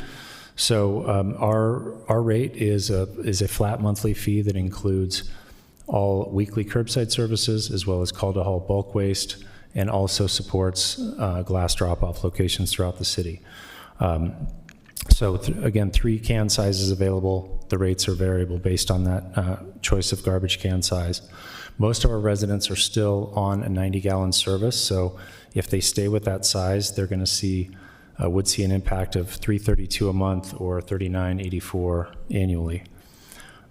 Most residents, though, if they want, would be able to mitigate that cost increase by more fully utilizing their recycling and yard waste containers, reducing waste, and subscribing to a smaller container. So we actively encourage residents, as always, to do that and assist in that process at every opportunity. The multifamily 90-gallon recycling rate there is for the approximately 1,000 accounts that we have that we provide recycling and a small amount of yard waste service to multifamily complexes and small businesses within our service routes, and that would see a monthly increase of $1.12 a month or $13.44 annually. Then last, the curbside glass recycling is a voluntary subscription service provided by our partner, Momentum Recycling. We just simply pass their fees through and any inflationary cost escalations allowed by their contract. This year, that happens to be 3% or $3 annually, which would take effect September 1st per their contract terms. Next slide. Then last, just to round it out, a little more detail on the components of our proposed increase in revenue, about $1.7 million from the incremental revenue from the proposed fee increase. And then the next item, which is actually budget neutral, there's an offsetting expense. This is simply the cash proceeds from financing for the additional vehicles that we would finance to replace on a 6-year cycle. And then the last item, we are projecting a relatively small decrease in resale on vehicles, both in the amount of vehicles we're selling as well as their value. So a reduction of 200,000, but all in all, incremental revenue increase of just over 2.8 million. And with that, we will take questions. Mr. Chair. Yes, Councilmember Dugan. Appreciate that. First of all, if I have to say congratulations on Rocky Mountain Power submitting Finally. our applications yesterday afternoon. Thank you Appreciate for that. all of your help with that. Yeah, You have been a great partner on that, and it's been so great to have you So I involved in the program. look forward to the our next step there. A couple questions on the, and also I appreciate that waste and recycling is one of our enterprise systems that doesn't require subsidies from our general fund, so I appreciate that. And I also understand, you know, the environmental side of the house and energy is, there's not much of an revenue stream going in, especially with the landfill coming in and the expenses into the project we have. And so when we talked about the budget and different things, the Title II ordinance and the priorities, we have the 8 priorities, or 8 core groups, right, functions. And I think it might be time that we should probably review those and whether we prioritize them, how do we make it more efficient for the city, other communities to look at that. And I don't know if it's, I don't want to make it an intent, but we need to have a conversation on how we look at that, those priorities and how we're integrating with the city and how we integrate those with the communities going forward. Because yes, it's going to be a general fund program, but let's see how we make that more efficient in going forward. So I'm throwing out there that we need to have a review on that, and I don't think we need to have an intent, because I think it's kind of part of the ongoing next step, because after next year you won't have any fund balance. We are tentatively planning to have that discussion in July. We already have the ordinance. So I think you're right. I don't think we need like a formal legislative intent on it, because I think it's scheduled, at least on the radar. So.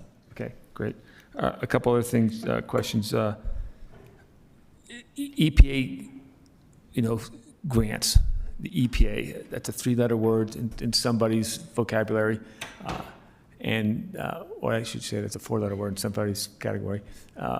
And so there's the uncertainty of EPA grants at the federal level, but is there uncertainty at the state level? Is there funds there that we're not being able to utilize? Or is there, where are we on some EPA grants? Is there money out there that we'd love to grab and we can't? I don't think there's a lot more money out there, except for the state does have the climate pollution reduction implementation grant, which is noted in the staff report, which I believe they are cautiously moving forward on. There's some funding within that we could apply for as the city to help fund electric vehicle charging stations, as well as some electric vehicles themselves. So we'll definitely be applying for any and everything we can. And then in terms of the grants that we manage 2 EPA grants, a climate pollution reduction planning grant, and then a recycling grant. And thankfully, those seem to be on stable footing for now. So, Okay, yeah. Great. Back to the waste side. Do we have any deferred capital projects or capital purchases? Anything that we're deferred? I know in the budget you purchased some just call it heavy equipment. Are there others out there that we're going to see next the following year or in the future here, or where you have to start thinking about purchasing as far as capital equipment or capital outlay?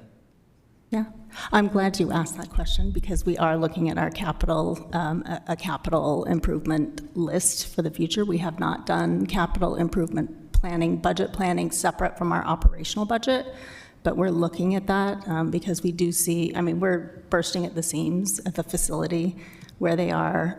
We have some large infrastructure like the CNG refueling station that's aging, that needs to be upgraded and replaced, and some other projects. So yes, we have our eye on that, and we plan to begin planning for that, a different way of looking at capital planning in the future, especially as we stabilize with our fee increases. We will have opportunity to sort of, plan both at the same time.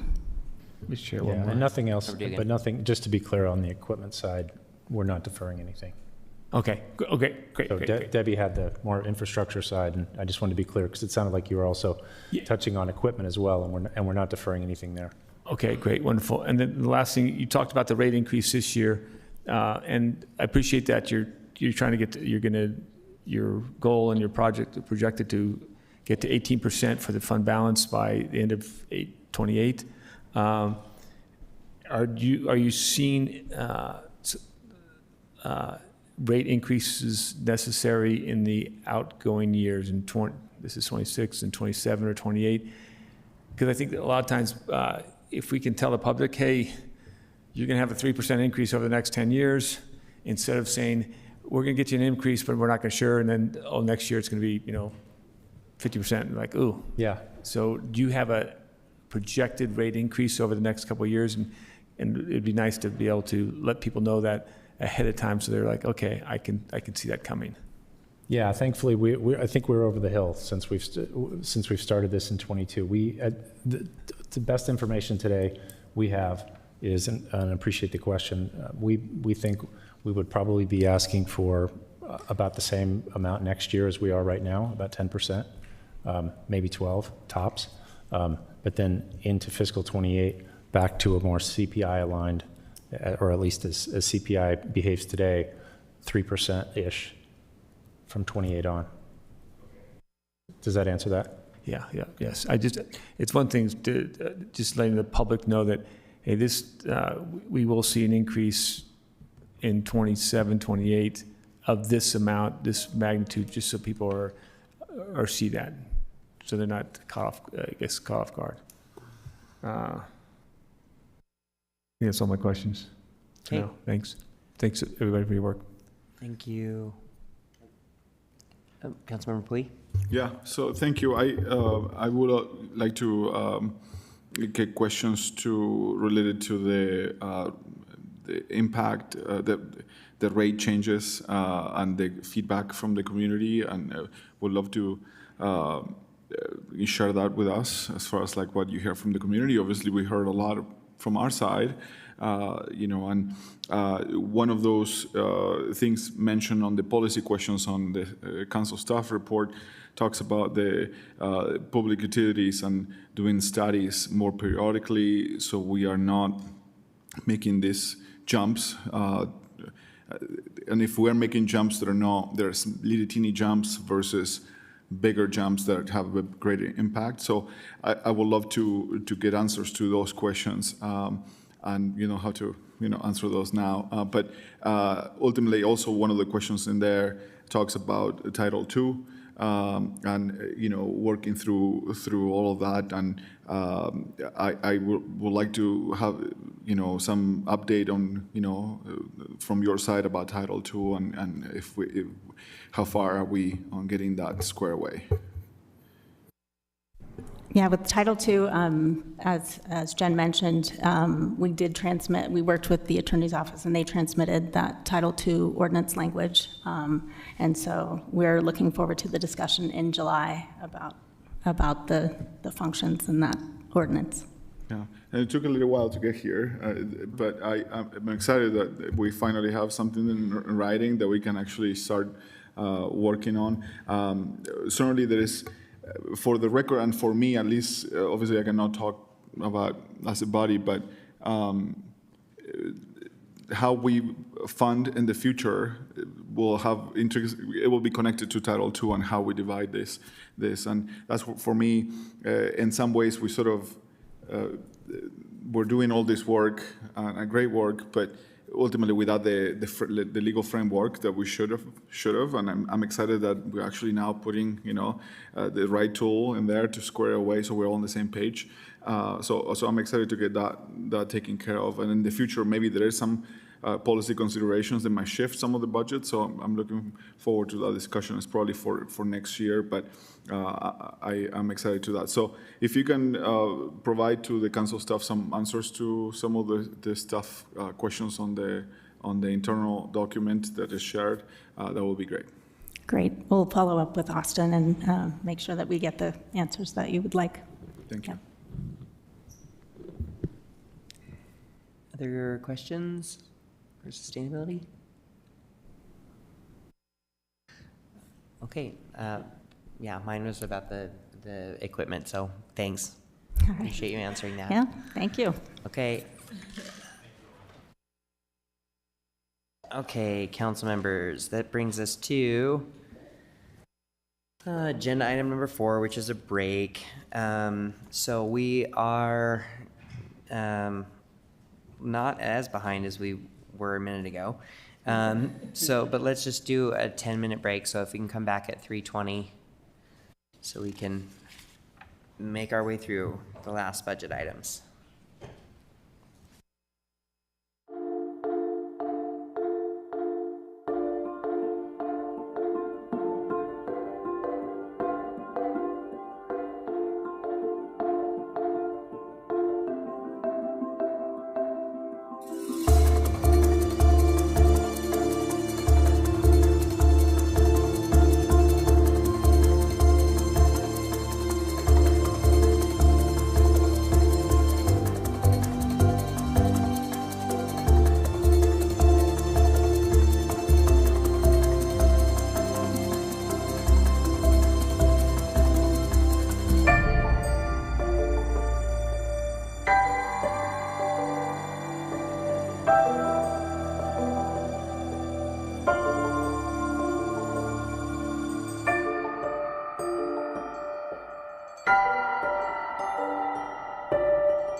you.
agenda item number 5, which is your favorite topic and mine, unresolved issues.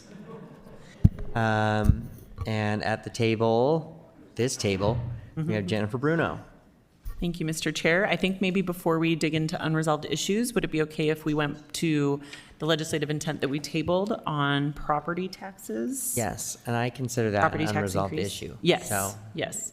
So just by way of reminder, the legislative intent reads, considerations relating to potential future property tax increase. It's the intent of the council that the administration provide the following information should the administration propose a property tax increase in a future budget year, as the mayor has indicated is a possibility. And then there are several kind of specific items under that. I don't know if you want Allison to bring it up on the screen or if maybe you just want to discuss it as a group. I had a chance to talk really briefly with Councilmember Petro about your discussion while she had to take a work call, so. Yeah, so I'm happy to represent this end of the spectrum. I know I am not alone in this. I have spoken to my other 2 co-counselors who are not here as well. We've done a lot of work on thriving in place and anti-displacement measures. And functionally, for the people who live in our communities, it doesn't matter if we're the ones implementing the property tax, or the library is, or mosquito abatement is, or if it's the county or the school district. Functionally, they are being displaced by property tax. Now, there will arise a time when we need more cash flow. That is not to be debated. However, what the intention of something like this is to make sure that we are employing all due diligence to not displace through taxation. We have inefficiencies that we can solve for without breaking the backs of our departments. We are still paying people to walk behind lawnmowers when we know that there is a technology that we have not attempted that could be a massive cost savings. We saw with 911 how the implementation of AI reduces things, potentially a 30% reduction in call volume, which invariably will either magnify the impact of the people who are currently there or reduce the need for additional increases in labor. I'm okay with either one, but what I'm not okay with is us asking for tax increases without examining and implementing as many efficiencies as possible. We anticipate a slowdown since we've been in this growth trajectory. Anything less than the year-over-year sales tax growth that we've seen is going to feel, even if it's not a recession, even if it's a slowdown, we will feel that budgetarily. I don't want to be displacing particularly seniors. I have a neighbor who literally called me in tears, who has lived in his house and it has now been paid off in excess of 20 years.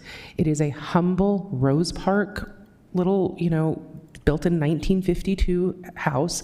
He's not living in the lap of luxury and displacing a family that needs 2,000 square feet. And he's living on $950 a month in Social Security. So while we say it's just $4 a month extra for the library, when you conflate that with the $2 extra that the school district had to ask for and the increase in the egg prices, we're literally causing instability to him and his family.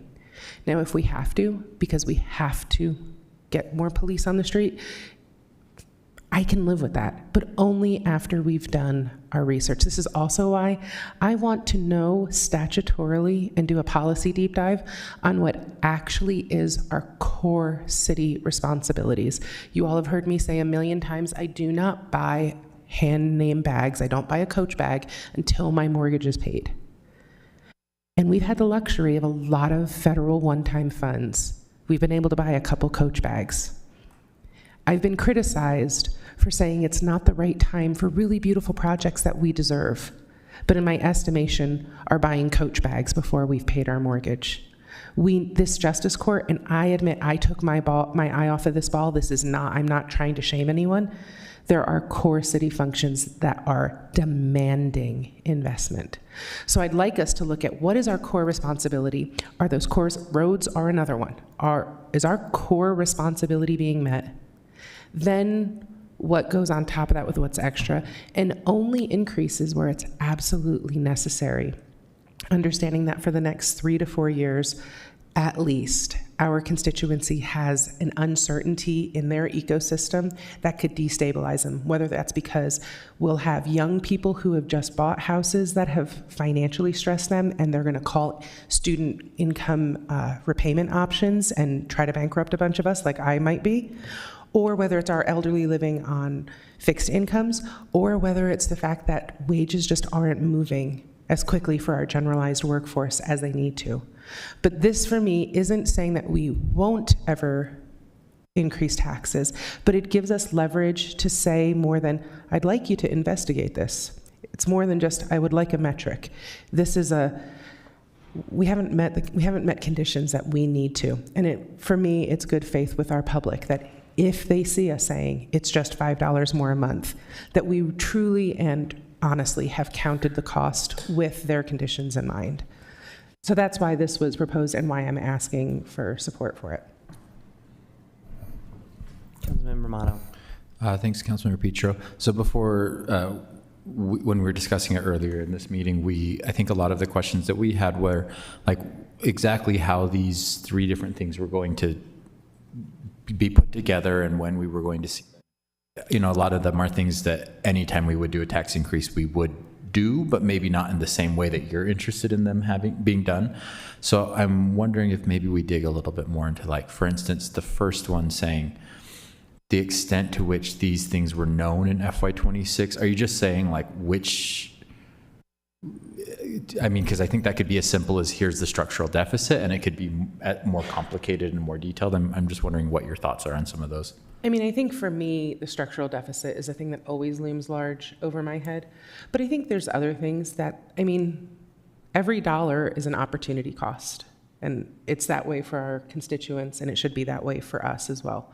So, if we're planning projects that are, green spaces that are outside the $85 million GO bond, like we're not neglecting green spaces. We have an $85 million GO bond ongoing.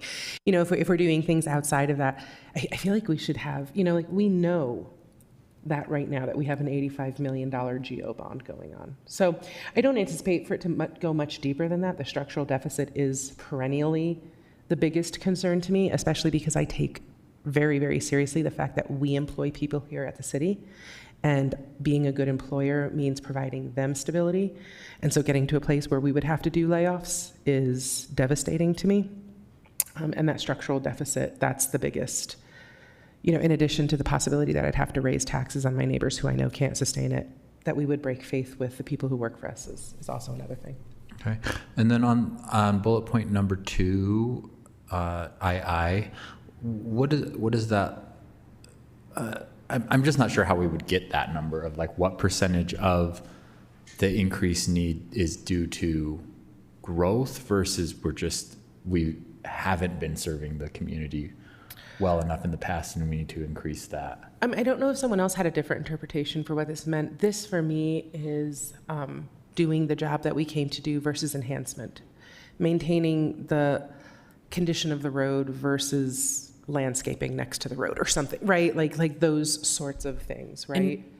And to add, in one of the small group meetings, I think it was expressed like, we're expecting the power district to have several thousand residents. We're expecting SEG to bring several thousand more people. And so if there's a way to be able to articulate to our residents that, we need to hire 50 more police officers to recognize that our population has grown by 50,000 people or whatever it is, being able to articulate that instead of just, we need to hire 50 more police officers because we've needed to for the last 10 years based on our existing population. I also think this plays into the authorities and the preemptions that we have. For years, we've kind of been doing this like straw man, boogeyman. I've actually asked Senator Escamilla to ask for a study into these authorities and what they're doing. But out at the port area, there are starting to be complaints that copper is being stripped out of sites. If they park machinery on sites, it's being vandalized or stripped for anything valuable. And so one of the developers asked me, what can we do about an increased police presence? And I was like, well, we can go negotiate with them for the taxes that were preempted from us to pay for whatever new precinct and staffing we need. And so I think, we're now at the place where these authorities, at least the port, is coming to a maturity point where we are either going to force our property owners and sales tax to subsidize the state's idea, or we're going to really rubber meet the road, come to some serious negotiations and prove that you can't just preempt taxation without creating new revenue streams and expect things to continue as they should be. Okay. So I don't disagree with anything that you said, and I want to be able to answer all of those questions for our residents too. I guess I just don't know. What I'm having a hard time understanding is like what this legislative intent gives us that we don't already have the ability to obtain or articulate to the constituents when and if the proposal is made, and like the proposal might have more considerations than what's on the list. So for me, it would be the explicit statement that we have all agreed publicly in an above and beyond kind of a pledge kind of thing, right? That this is the priority. Secondarily, we're in an election year. Assuming we have at least one person who's not going to be here, it sets a tone for the people coming in that this is what this body has committed to do. I know we can't bind future councils, but this does set a tone. Third, I think it helps us clarify when the rubber meets the road and we have to decide between additional parks maintenance that wasn't asked for versus the roads that are more base level. How are we going to make these decisions? So for me, I haven't seen this. It also gives us more leverage when we ask for automation, when we ask for information. The parking meters was an example where Councilmember Pui and I were very verbal about wanting full smart city investigations to make sure that that investment did as much work as it could do forward-looking. And I don't know that I was completely satisfied. It felt like we were backed into a corner and kind of it was too far down the road for us to really be honestly heard. And it was like next time we'll be sure to do that, right? So I think it also does that for us. It signals coming in that if you're telling us we need this or we need extra funding for it, there is now a threshold for how we're considering those sorts of things, and here's the due diligence that needs to be done in advance. Sorry, go ahead. I guess, again, when I look at the list and I think about the last time we had to raise taxes, I think that all of these things were addressed or brought up during our discussions, whether in small groups or public discussions or whatever. I would say these and more considerations were brought up. And it just, to me, it makes it feel like we're saying that, that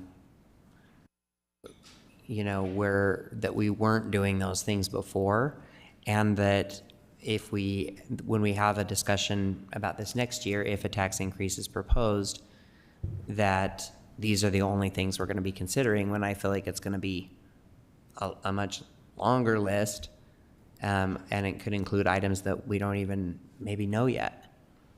I mean, I'm fine putting including but not limited to in here, so that gives us the freedom.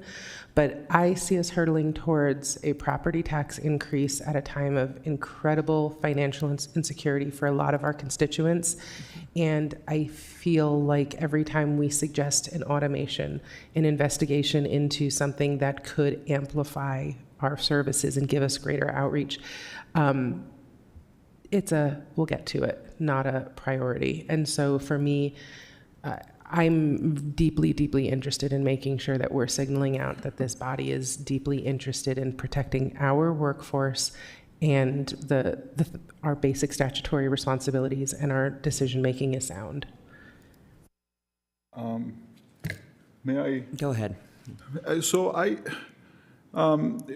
ultimately, raising taxes fell on us. We were the ones who raised taxes. It was this body that decided to vote. The administration can propose the budget, but it is us who can say no and fund a different amount of money. So it really is on us. But I do relate to the conversation as far as the pressures that many of our neighbors are experiencing and having a hard time explaining to them, the things that we're doing and why do we have to do that. So I think as far as how do we boil it down so it makes sense to me is maybe my approach to this is a unified report, one report that has the deferred maintenance information. Basically this, I think that to me is something that I would like, and I think it accomplishes many of the things that you're saying. So one report that has deferred maintenance information, the non-core services implications. She's taking your notes down while you talk, so. Yes, but the non-core services, by the way, we voted, we straw poll, which is part of, I think, what you're trying to get to, I just pulled it an up. intent. This is, we straw poll earlier. While you were in your meeting, they straw polled this intent. Yeah. So it's an intent that I brought up multiple times, which is trying to understand the non-core things that we do and the budget implications. So now we're going to have hopefully one document that says these are all the other things that we do. They may not be core. Ultimately, we decide what is, but at least we're going to have them separate. So then we can have the next step conversation. But if we can have a unified report that has deferred maintenance, these non-core services that we provide, and maybe to your point, an analysis of the state preemption and how if we can get that data, how that affected us, or maybe some analysis of how those many preemptions that the state is forcing on us and our neighbors is affecting our bottom line. Unfunded mandates included on this, which is, for example, the legal defenders, and how we as a municipality have to bear the burden of the state on this and pay for the legal defenders, and maybe an analysis of the market implications. It feels like if we can have this one report, it seems like simple in my mind, obviously it isn't. It may accomplish some of the, and the third thing, maybe it's a separate piece, but it is like strategies to minimize the impact to those that are in fixed incomes. Much like the circuit breaker that the county has for county taxes. So if I can have that information, ultimately it's on us to make the best decisions and balance it all out.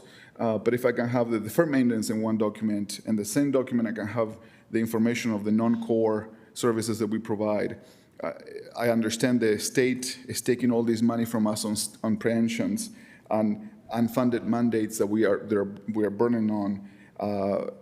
Then I think it's transparent to our neighbors, and we can justify or not and say, look, we are deciding to fund all these things because X, Y, and Z, but it's almost like a one document that helps me, and I think it will help our neighbors see the many pressures we have. And ultimately, it will be on us to say, this non-core service, we probably should cut it because we have all of these other core services that we need more money for. So what I struggle with how this is framed is it's almost, to me, maybe it's because of language, but it's framed as the burden of the mayor to prove to us that they have to raise taxes, right? And I don't, it is the mayor's discretion to propose a budget, and the mayor's elected, to have a vision and to implement a budget that meets that vision that the voters decided. It is on us as the stewards of the budget to tinker with that. So if I can have that report, I feel like it will give us the tools that we need in one document, and that's what I'm trying to balance. I think the reason why I like this, in addition to, in strong collaboration, right, to make sure we're not creating redundancies, is that even in the setup that you've described, it's fair to give a rubric to the people, right? When you do an essay in college or when you write a grant, there's rubrics that tell you what people are going to be looking for.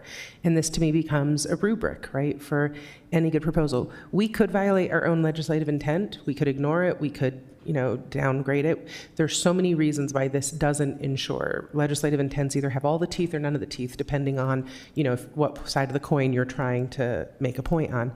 But I like it because it does function as something of a rubric. It says, look, as you come, you can propose, like you said, the earth and the sun, but here's what we're going to be considering as we go through. It helps departments make their cases. It helps departments do their due diligence ahead of time, use our staff time more efficiently, because the staff reports should, in theory, have this kind of information outlined. So that, for me, it actually would, like if I were on the other side, it would streamline my activities. I worry that how you framed it right there is like we're saying to the administration, this is how you should prioritize. And that, to me, seems to be tinkering with the administration. And then that administration gets to decide what the administration gets to decide. They do. And we get to disregard our own if we want. Correct. But there is an element of you can tell me what you're going to weigh as a grant writer, and I can write whatever grant I want. I risk that I don't get the grant or that it's more difficult to justify my case, right? So it doesn't take away anyone's freedom. It's like hey, this is what I'm looking for. Yeah. I mean, ultimately, I could support this if those 3 bullet points are axed, and basically it goes back to a report that gets to the same piece, that identifies the core services versus the non-core services, that analyzes the STEM preemption and impacts to our city, unfunded mandates. Can we incorporate some of those bullet points into your report? Because that feels like important data for reporting. Correct, but again, I feel like it feels to me that it looks as if we are saying to the administration, if you bring up a budget that doesn't meet this, you're failing. And I don't want to create a bias that strong. Because ultimately, the administration gets to come up with a budget that they envision and they want to. So I think that there is something that is I'm okay with setting the bar really, really high for raising taxes, and I'm okay with giving a bar to our constituents to hold us accountable with if we choose to.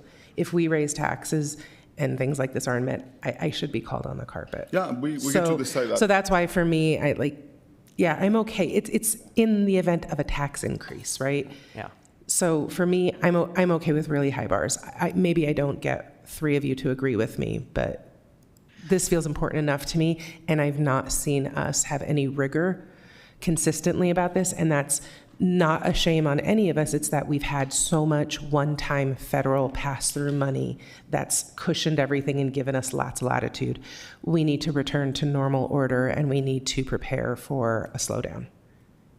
If we're wrong and next year there's no slowdown, let's celebrate together. So, Mr. Chair. Oh, go ahead. Sorry, Councilmember Dugan, go ahead. In kind of what Councilmember Puy was just talking about, if you were to just change maybe the language in the very beginning, says that the council, or that the administration provide, either specific justifiable information on the reasons for the property tax increase in the future budget. And that could, that's kind of broad in a sense, but it's not specific. And give me the justification for your taxes increases. And you could say that, and just leave it at that. And then to include efficiencies that are employed to avoid it, or extent of the growth, some other things there, but then eliminate the bottom 3 and just say, hey, give me the specific justification of why you want to do it in a timely fashion so we can discuss that. But that kind of allows you to have the intent there, but also not going into what you're kind of alluding to in the bullet points.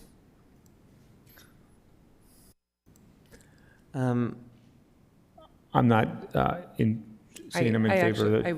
I could get behind that. So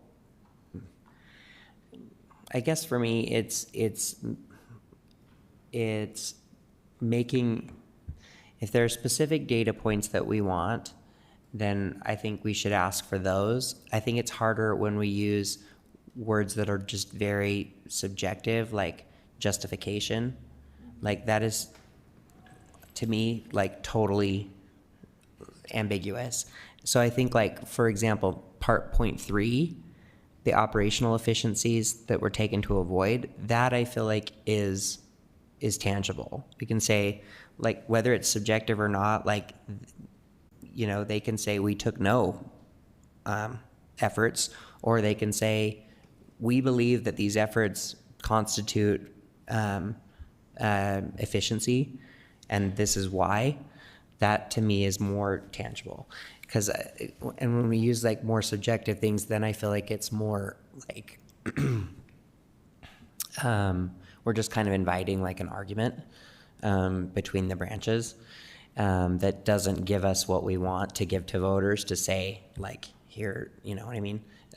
Gets to what I think you're ultimately wanting, and which is what I want. So I wonder if we can like work on this a little bit together offline, and because I think it might take a little bit more time than what we have for right now. But yeah, I'm okay. I think, is Councilwoman Young on? She was just texting. I don't know if she can unmute. Yeah, I saw her put her hand up and then it go back down. But Councilmember Young, do you have? Can you hear me? Yes. Okay, thank you. I just want to say I am supportive of like the intent to be clear about what criteria we're going to be using in future considerations related to a tax raise. Totally supportive of, you know, being able to massage the language offline, but I just wanted a chance to articulate, like I said, my support for the intent, because clear is kind in terms of just being transparent about what our considerations may be moving forward. So thank you for the opportunity to share that. Yeah, I agree. I think. And maybe if it's more of a like a almost like a self-facing intent, like a council-facing intent, maybe it doesn't need to be a legislative intent. Maybe it can just be like, for example, in the council policy manual, there's debt policies, there's, you know, CIP policies. You could have property tax increase policies. These are the criteria that the council will use to evaluate property taxes. I mean, I'm okay with it being a legislative intent that we send to the administration too. I just want it to be more about like,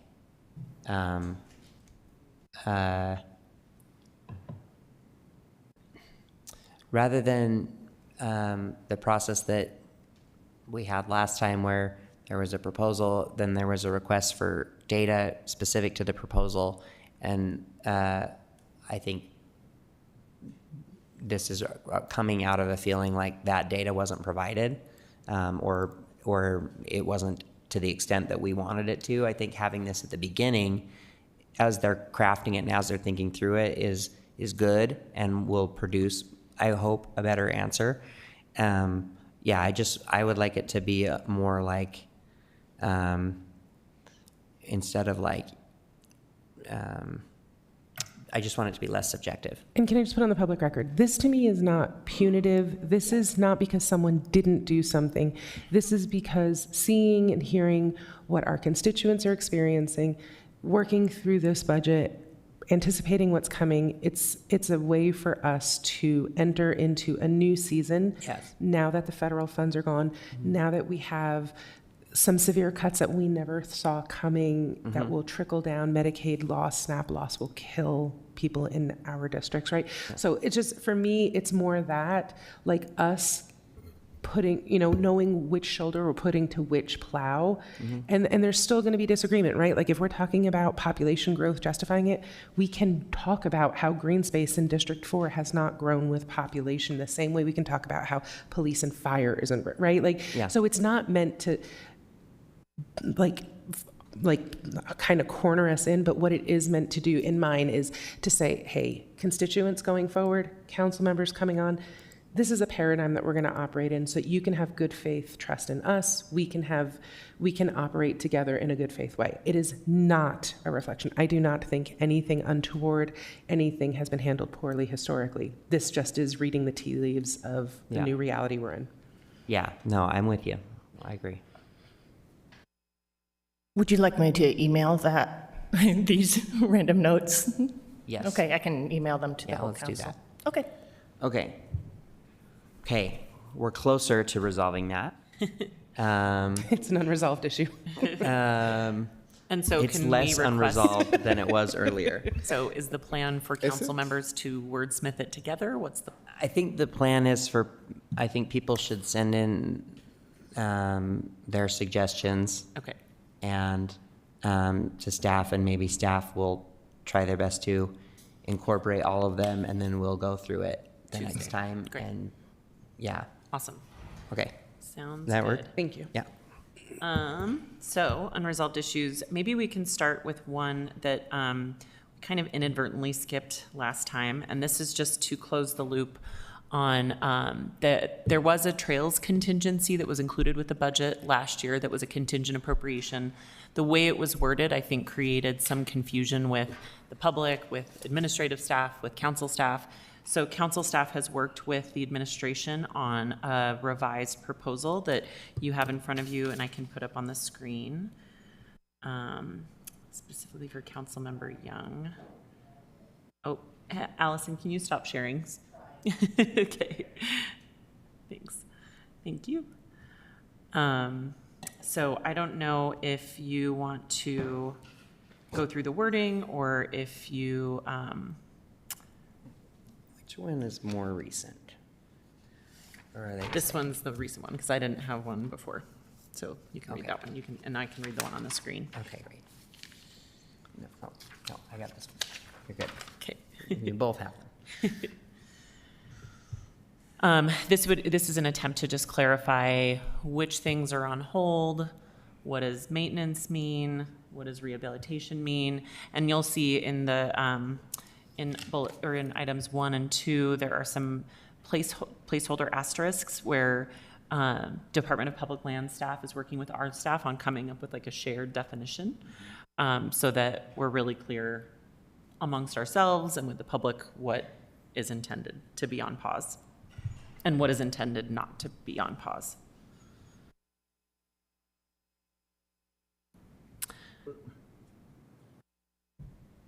And let me look and see if Councilmember Young has her hand up. Oh, I can't look at the participants when I'm sharing. Oh, yeah, oh yeah, Councilmember Young has her hand up. Oh, Councilmember Young. Oh wait. I'm sorry, it was up from previously. I'm good. Okay. Great. Sorry about that. Okay, then I will call on myself that I think this is a big improvement and is really good. But I do think it's pretty important for us to have the definitions of maintenance and rehabilitation, which we don't have just yet. Lehua, is there any sense of timing for when? Tomorrow. Okay. Cool. So we can send those out. We can send that out in email and text the council to let you know. I think that the trick with this that we need to get finalized well before Tuesday is that it needs to actually go in the budget adoption ordinance. So the attorney's office has to have time to kind of put it into the approved as to form language. So we'll plan on sending it tomorrow. If there's shared understanding and agreement that you will respond and read as soon as possible. And maybe it would be helpful to know if any council members oppose having this as a contingent. Okay. Yeah, I do think that the may in part C should be shall. Paragraph 2C. 2C. Lehua just updated it. And then, so assuming that, the definitions aren't like wildly different than the plain meaning of these words, then I would be in favor of it. Okay. Great. Do you want to straw poll on that? Sure. I can't do straw polls, so. Mr. Chair, I propose a straw poll on approving the conditional appropriation regarding expenditure for the foothill trails, wording here, as long as the definitions are as worded. Okay, cool. Everyone understand that? Okay, all in favor?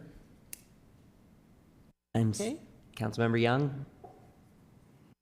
I'm a yes. Thank you. Okay, that is 6 in support with Councilmember Lopez Chavez absent. Okay. The remaining unresolved issues, the biggest unresolved issue is still unresolved. That would be new growth. There are preliminary figures from the state, and I think I shared with the council that they are looking to be going in a good direction. We just don't know the magnitude of the goodness of that direction. So we're still working with the state on that. We did receive the official amount for the judgment levy, and that exceeded the mayor's recommended budget. So the total amount was $579,000, and that's $480,000 more than what was in the mayor's recommended budget. That said, we received information this morning that that amount also includes judgment levy that's due to the library fund. The county, I'm trying to figure out a way to say this diplomatically. The county decided to Decisions were made. Passive to voice. merge our tax with the library tax. And the net effect of that is that instead of having one line item for the city's judgment levy and one line item for the library's judgment levy, there's just one judgment levy. They believe that the library should have always been under the city's kind of rubric. It has never been since I've been here. And so I think that more conversations are needed as to whether or not that is a wise strategy, but the practical impact is that the library will not be able to do a judgment levy. We just found this out again today. So we're working with library staff to figure out what that means for their budget. I think it could mean that some of that $579,000 needs to go to them to hold them harmless in their budget, because if they don't have a judgment levy, they're out money. So I think at this time, I wouldn't recommend necessarily the general fund budgeting all of that $482,000, although based on the straw poll you guys took on Tuesday, it would just be adjusting how much fund balance you're spending anyway. So I think we can work together with finance and the library staff to just make sure to hold them harmless, but also recognize that additional money for the city. That amount of money represents 0.1% of our fund balance? I think so. Let me just confirm that. As I'm just trying to keep us in the. Yeah. That's. Yes. Yeah, it's 0.1%, right? So just let me continue the passivity. Like, can appeals be made to the maker of the decisions that were made? I think that perhaps the decision should be different. Should be unmade. I think I don't believe it's possible to have that figured out for Tuesday. No, but in the future, I think mean, after Tuesday, we will need to spend significant time with the folks at the county and the folks at the tax commission to understand why this change was made. And I think by then we will know more from the library's standpoint what potentially the unintended consequences are of treating them like essentially a sub-fund of the city. I, in response to the county, have made the point that while you guys set their tax rate, they are a very separate entity from the city. And I don't know how deeply the attorney at the county looked into the policy decision about that, keeping the library so separate from the city. So, yeah, more to come on that. One wonders. Yes, and we have a lot of one. spare time to sort through this too. So there's just, yes. Okay. Council members have questions on that? Not lots of thoughts, but no questions. Hypothetical or real? Passive or direct? Okay. And I think I don't have any other unresolved issues. If you want to like confirm what was discussed. Oh, sorry, there is one more issue. The administration let council staff know late Tuesday night that they identified an additional $704,000 in CIP funds that are no longer needed for projects. Their recommendation is to keep that within the CIP fund and allocate it, splitting it between public lands maintenance, which is a line item, if you remember, in the CIP fund. So it's maintenance, but it's projects that are high enough dollar amount that they qualify for CIP. And then the other half would go to CIP project number 5, which is street reconstruction. So that amount can fluctuate and go to those two things.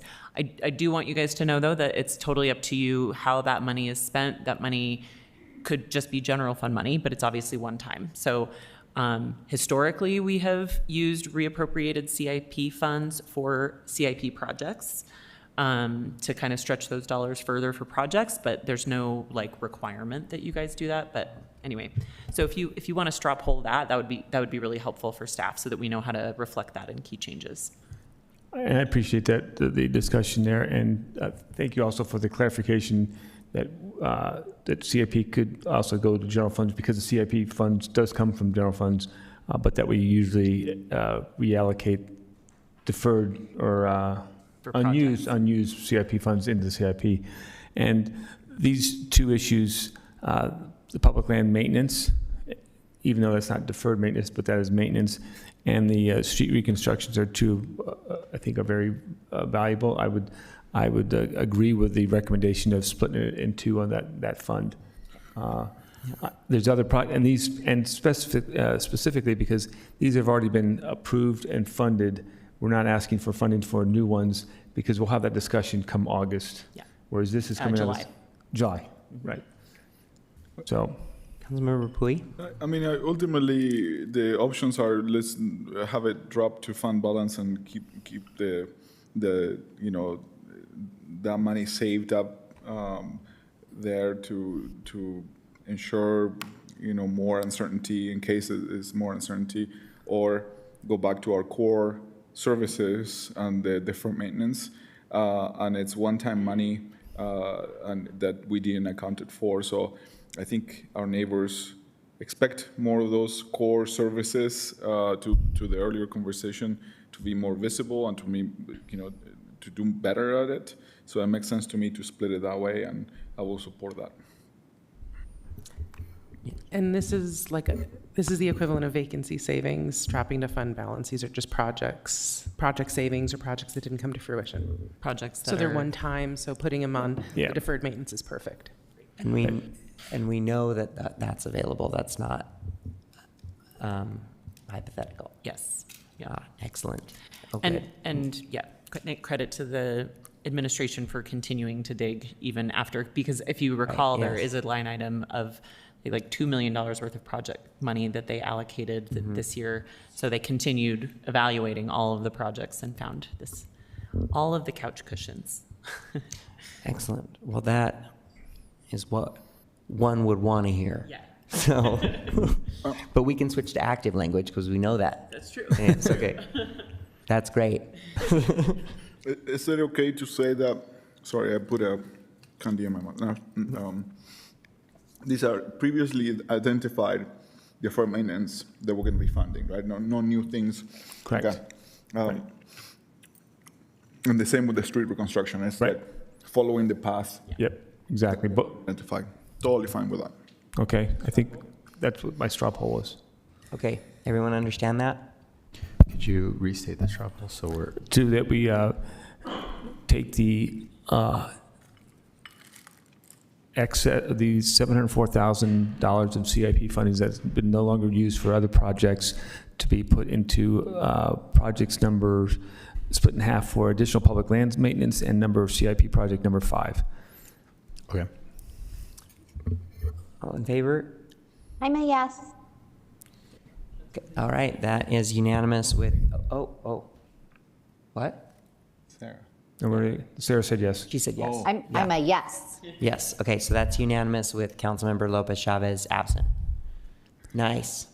And I do not have any other straw polls. I will keep you guys posted about the new growth figures.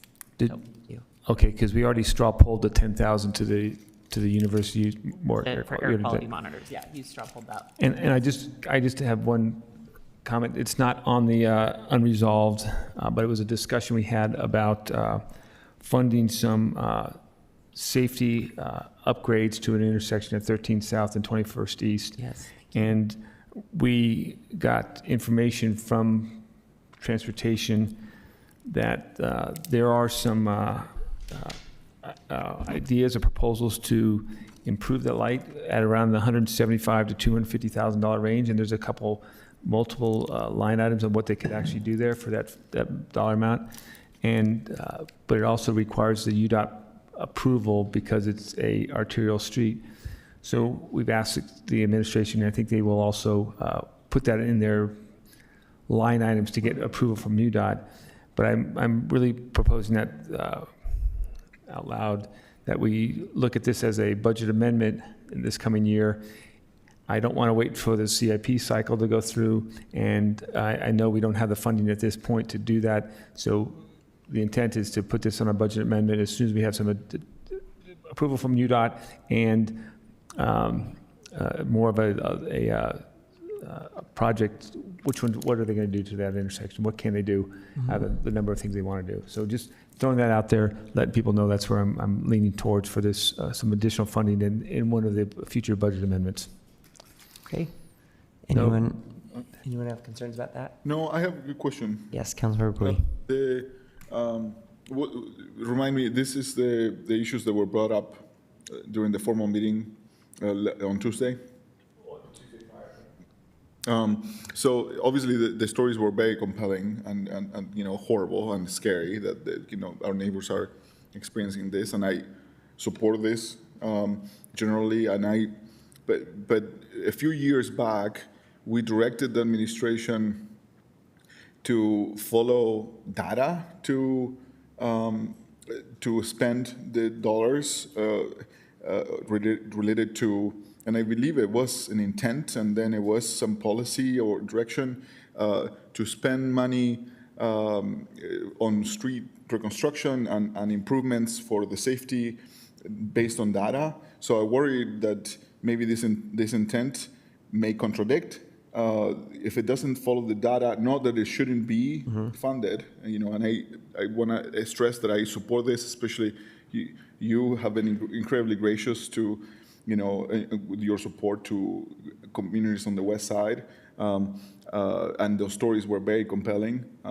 But I worry that there is a conflict, maybe a conflict, if the data may not support it, if that we can direct the administration to come up with something that like the quick speeding mitigation that we have tried in a few parts of the city, or some other things to curb the speeding that is happening in those intersections, short of dumping $500,000 in it if the data doesn't show it. So I hope that you understand. Is it okay with that? Okay. Yes. Okay. Any other questions on that? Councilmember Young. Thank you. I just wanted to clarify for Councilmember Puy, the specific commenters were from District 7. They're actually looking at a different project that is recommended in the mayor's proposal for CIP. So just to clarify where those comments were aligned, related to a different project that's already in the queue for consideration when we get to CIP. Yeah. This one was commented on the week prior when Chris and I were talking about it. Similar concerns. Yeah. Concerns. Yes. Different intersections. Different intersection, but I think what Councilmember Puy was asking for applies. Yes, absolutely. Still, yeah. Okay. Okay. Is that it? Okay. Join us on the next episode of Unsolved Mysteries. Budget edition. Yes. Can we get a fog machine? I know, right? Okay. Okay. Next, we are on to, yay, Speaking of CIP, we're at CIP. So let's talk about that. Agenda item number 6. And for this, we have Kate Warrett from City Council Policy Analyst. And we also have Ben Ludke and, some more folks. Rachel Molinari and Mike Atkinson, who is not virtual, but is in fact here in person. See you. Kate, is this your first time at the table? No, it's not. Okay. Oh, whoops. Sorry, I didn't ask the first time. It's okay. Okay.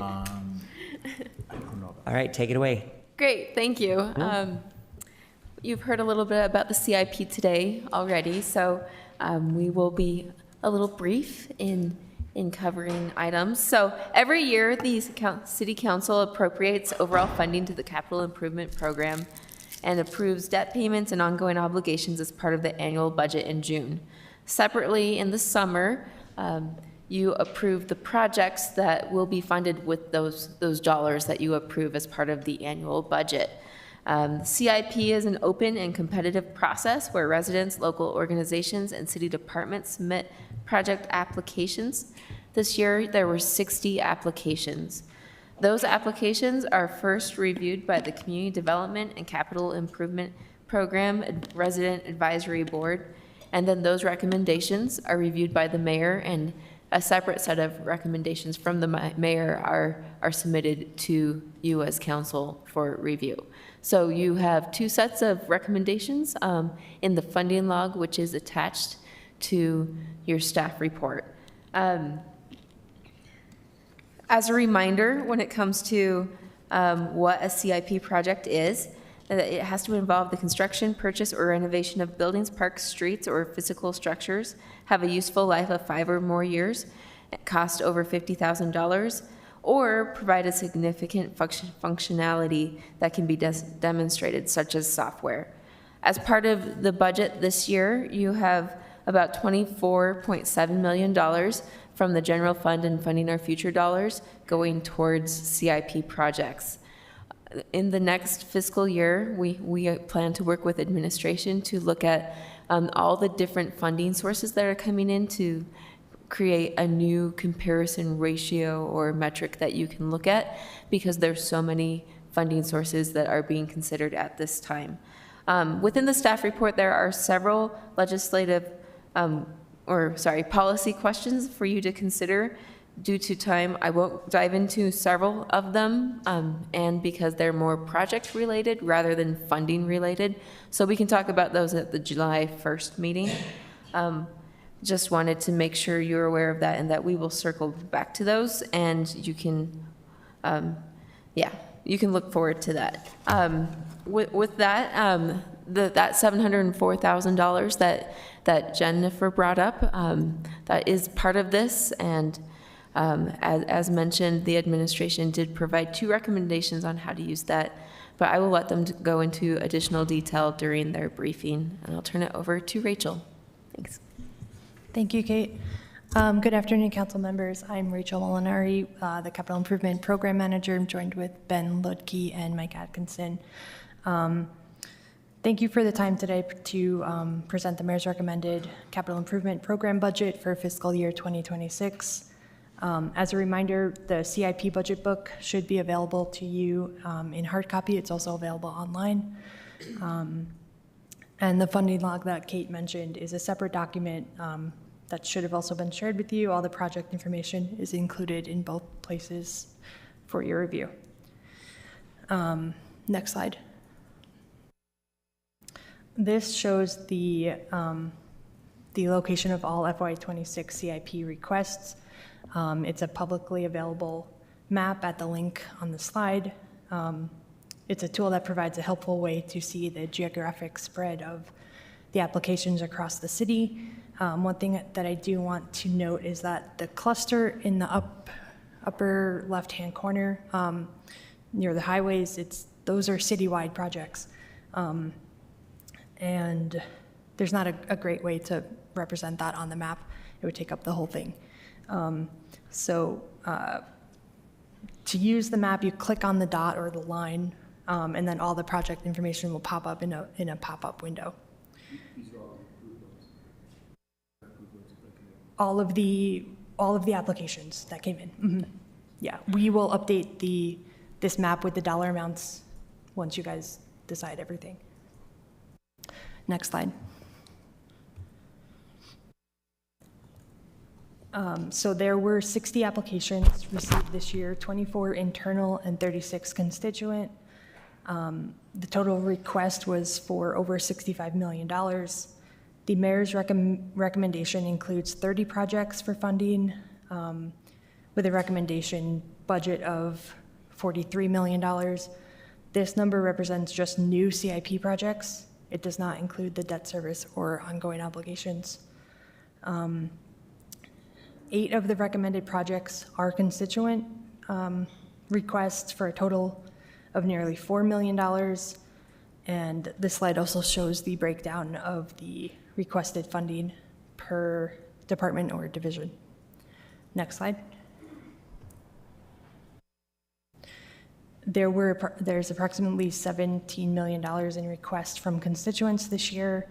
This slide shows the breakdown by council district as well as the managing city department or division. I just want to note that citywide in this case, it either means a true citywide project or a project that touches multiple council districts. The reason that District 6 is so high there is because of one constituent project, number 51 on the funding log, the Bonneville Nature Park. The request was for $2.7 million, so that's why that's kind of higher than the rest. Next slide. Internal requests totaled roughly $49 million, with the majority of the projects representing citywide assets. Similar slide, we have the breakdown per council district and department and division. The Civic Campus project, which is proposed for District 4, was a $3 million request. Project number 57 in the log, so that accounts for the bump in District 4 and the large orange portion of the pie chart. Next slide.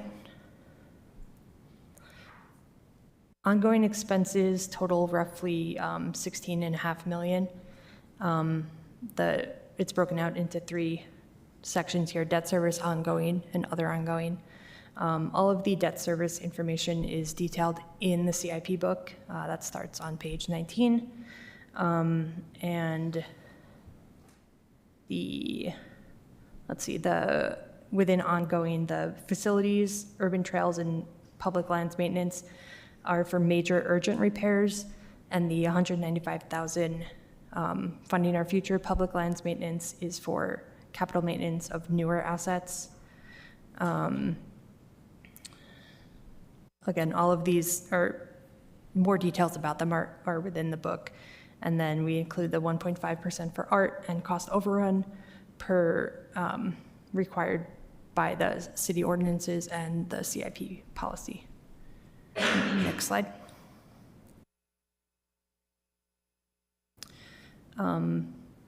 Like I highlighted before, the mayor's recommendation includes $43 million of funding. That's the end of that gray line. There is a remaining amount in the streets impact fee funds because there were not enough projects that were 100% eligible for this funding source. It's difficult to find matching funds for the project elements that are not eligible for this source. So that's the reason behind that. Class C funding, which is the state gas tax, which a city receives a portion of, includes $6 million in one-time funding. And the quarter cent funding includes $2.5 million from one-time funding from the transportation fund balance. And the fifth sales tax, which is a new county-wide sales tax, $600,000 is recommended for streets reconstruction from that source. And then quickly, I just want to remind you that the quarter cent and the fifth sales tax can only be used for transportation projects. Next slide. These next two slides show the list of the mayor's recommendations. They're in the budget book. They are listed by, in order from the CDCIP board scores from highest to lowest. And that sorting carries through to the funding log and the CIP book as well. Next slide. This is the remainder of the projects recommended. The constituent projects start on this slide. Like I said, there was 8 projects recommended that are constituent projects. They're not specifically highlighted here, but within the funding log, it does state if it's a constituent project or not. And then within the CIP book, it's also noted in one of the charts on there. Next slide. And lastly, we have the data of the number of applications received since 2017, and we've calculated the averages. So this year is on par with the average total number of applications received and above average for the number of constituent applications, and then slightly below average for the number of internal applications received. Next. That's all we have for you today. Thank you for the time and the opportunity to present the budget. Looking forward to getting the project-specific questions in July. All right. Councilmember Dugan. Just one question. It's funny, after all these years, I didn't realize on this street impact fees, we have limited project eligibility. What can you explain that one to me? I can explain.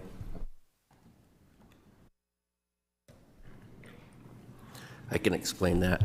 So the impact fee facilities plan has specific streets that can be, they have to be on the plan in order to be eligible. And so we're working on getting that updated, which will allow us to put some more items as far as eligibility. And so that's one of the limitations. Another one of the limitations is because we're not creating a lot of new streets, it's impact fees are meant to offset growth. And so without additional capacity, there's limited number of ways that we can spend street impacts. So, for example, we would not be allowed to put a street in the impact fee facility plan unless it was an expansion, like unless it was expanding the road width or building a new road in the west area or something like that. So our city is kind of unique in that way in terms of our limitations on what we can do with impact fees. It's for streets. Right, that was interesting because I was just having a conversation about housing. I'm like, we're not building any more roads, and but can we build a road in the opposite direction, as in one less lane, and we call it the Darren Mono Lane Reduction Road, and it's a new road, and we have, so we can use it for reconstruction of roads that are smaller than the current road?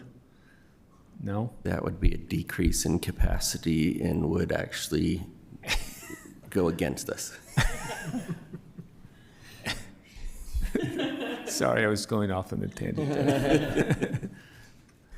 Okay. All right. Bummer. Can we change that rule? I mean, I think that we got $3 million I think that changing impact fee law is always something we try, because I think our city uniquely experiences growth. Our city experiences growth in a different way than a lot of other cities. So it would be really helpful if we could, for example, hire police officers with impact fees, or repair roads that now have 100 more people driving on them than they had last year. But state law is pretty strict, and the tendency is to restrict impact fees rather than expand impact fees, because most of the legislature really does not like impact fees, period. They would like them to go away. So we, every year, you know, float the idea and kind of talk with legislators behind the scenes about, you know, what's the appetite. So every year since I've been here, we've had that conversation, and we did successfully get fire engines added to the impact fee statute. That was probably like 10 or so years ago.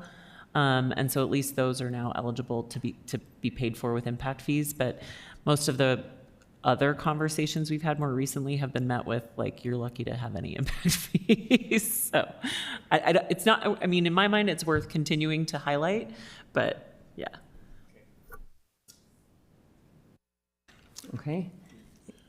Councilmember Hui. Just a quick note to the presentation and maybe even to the book.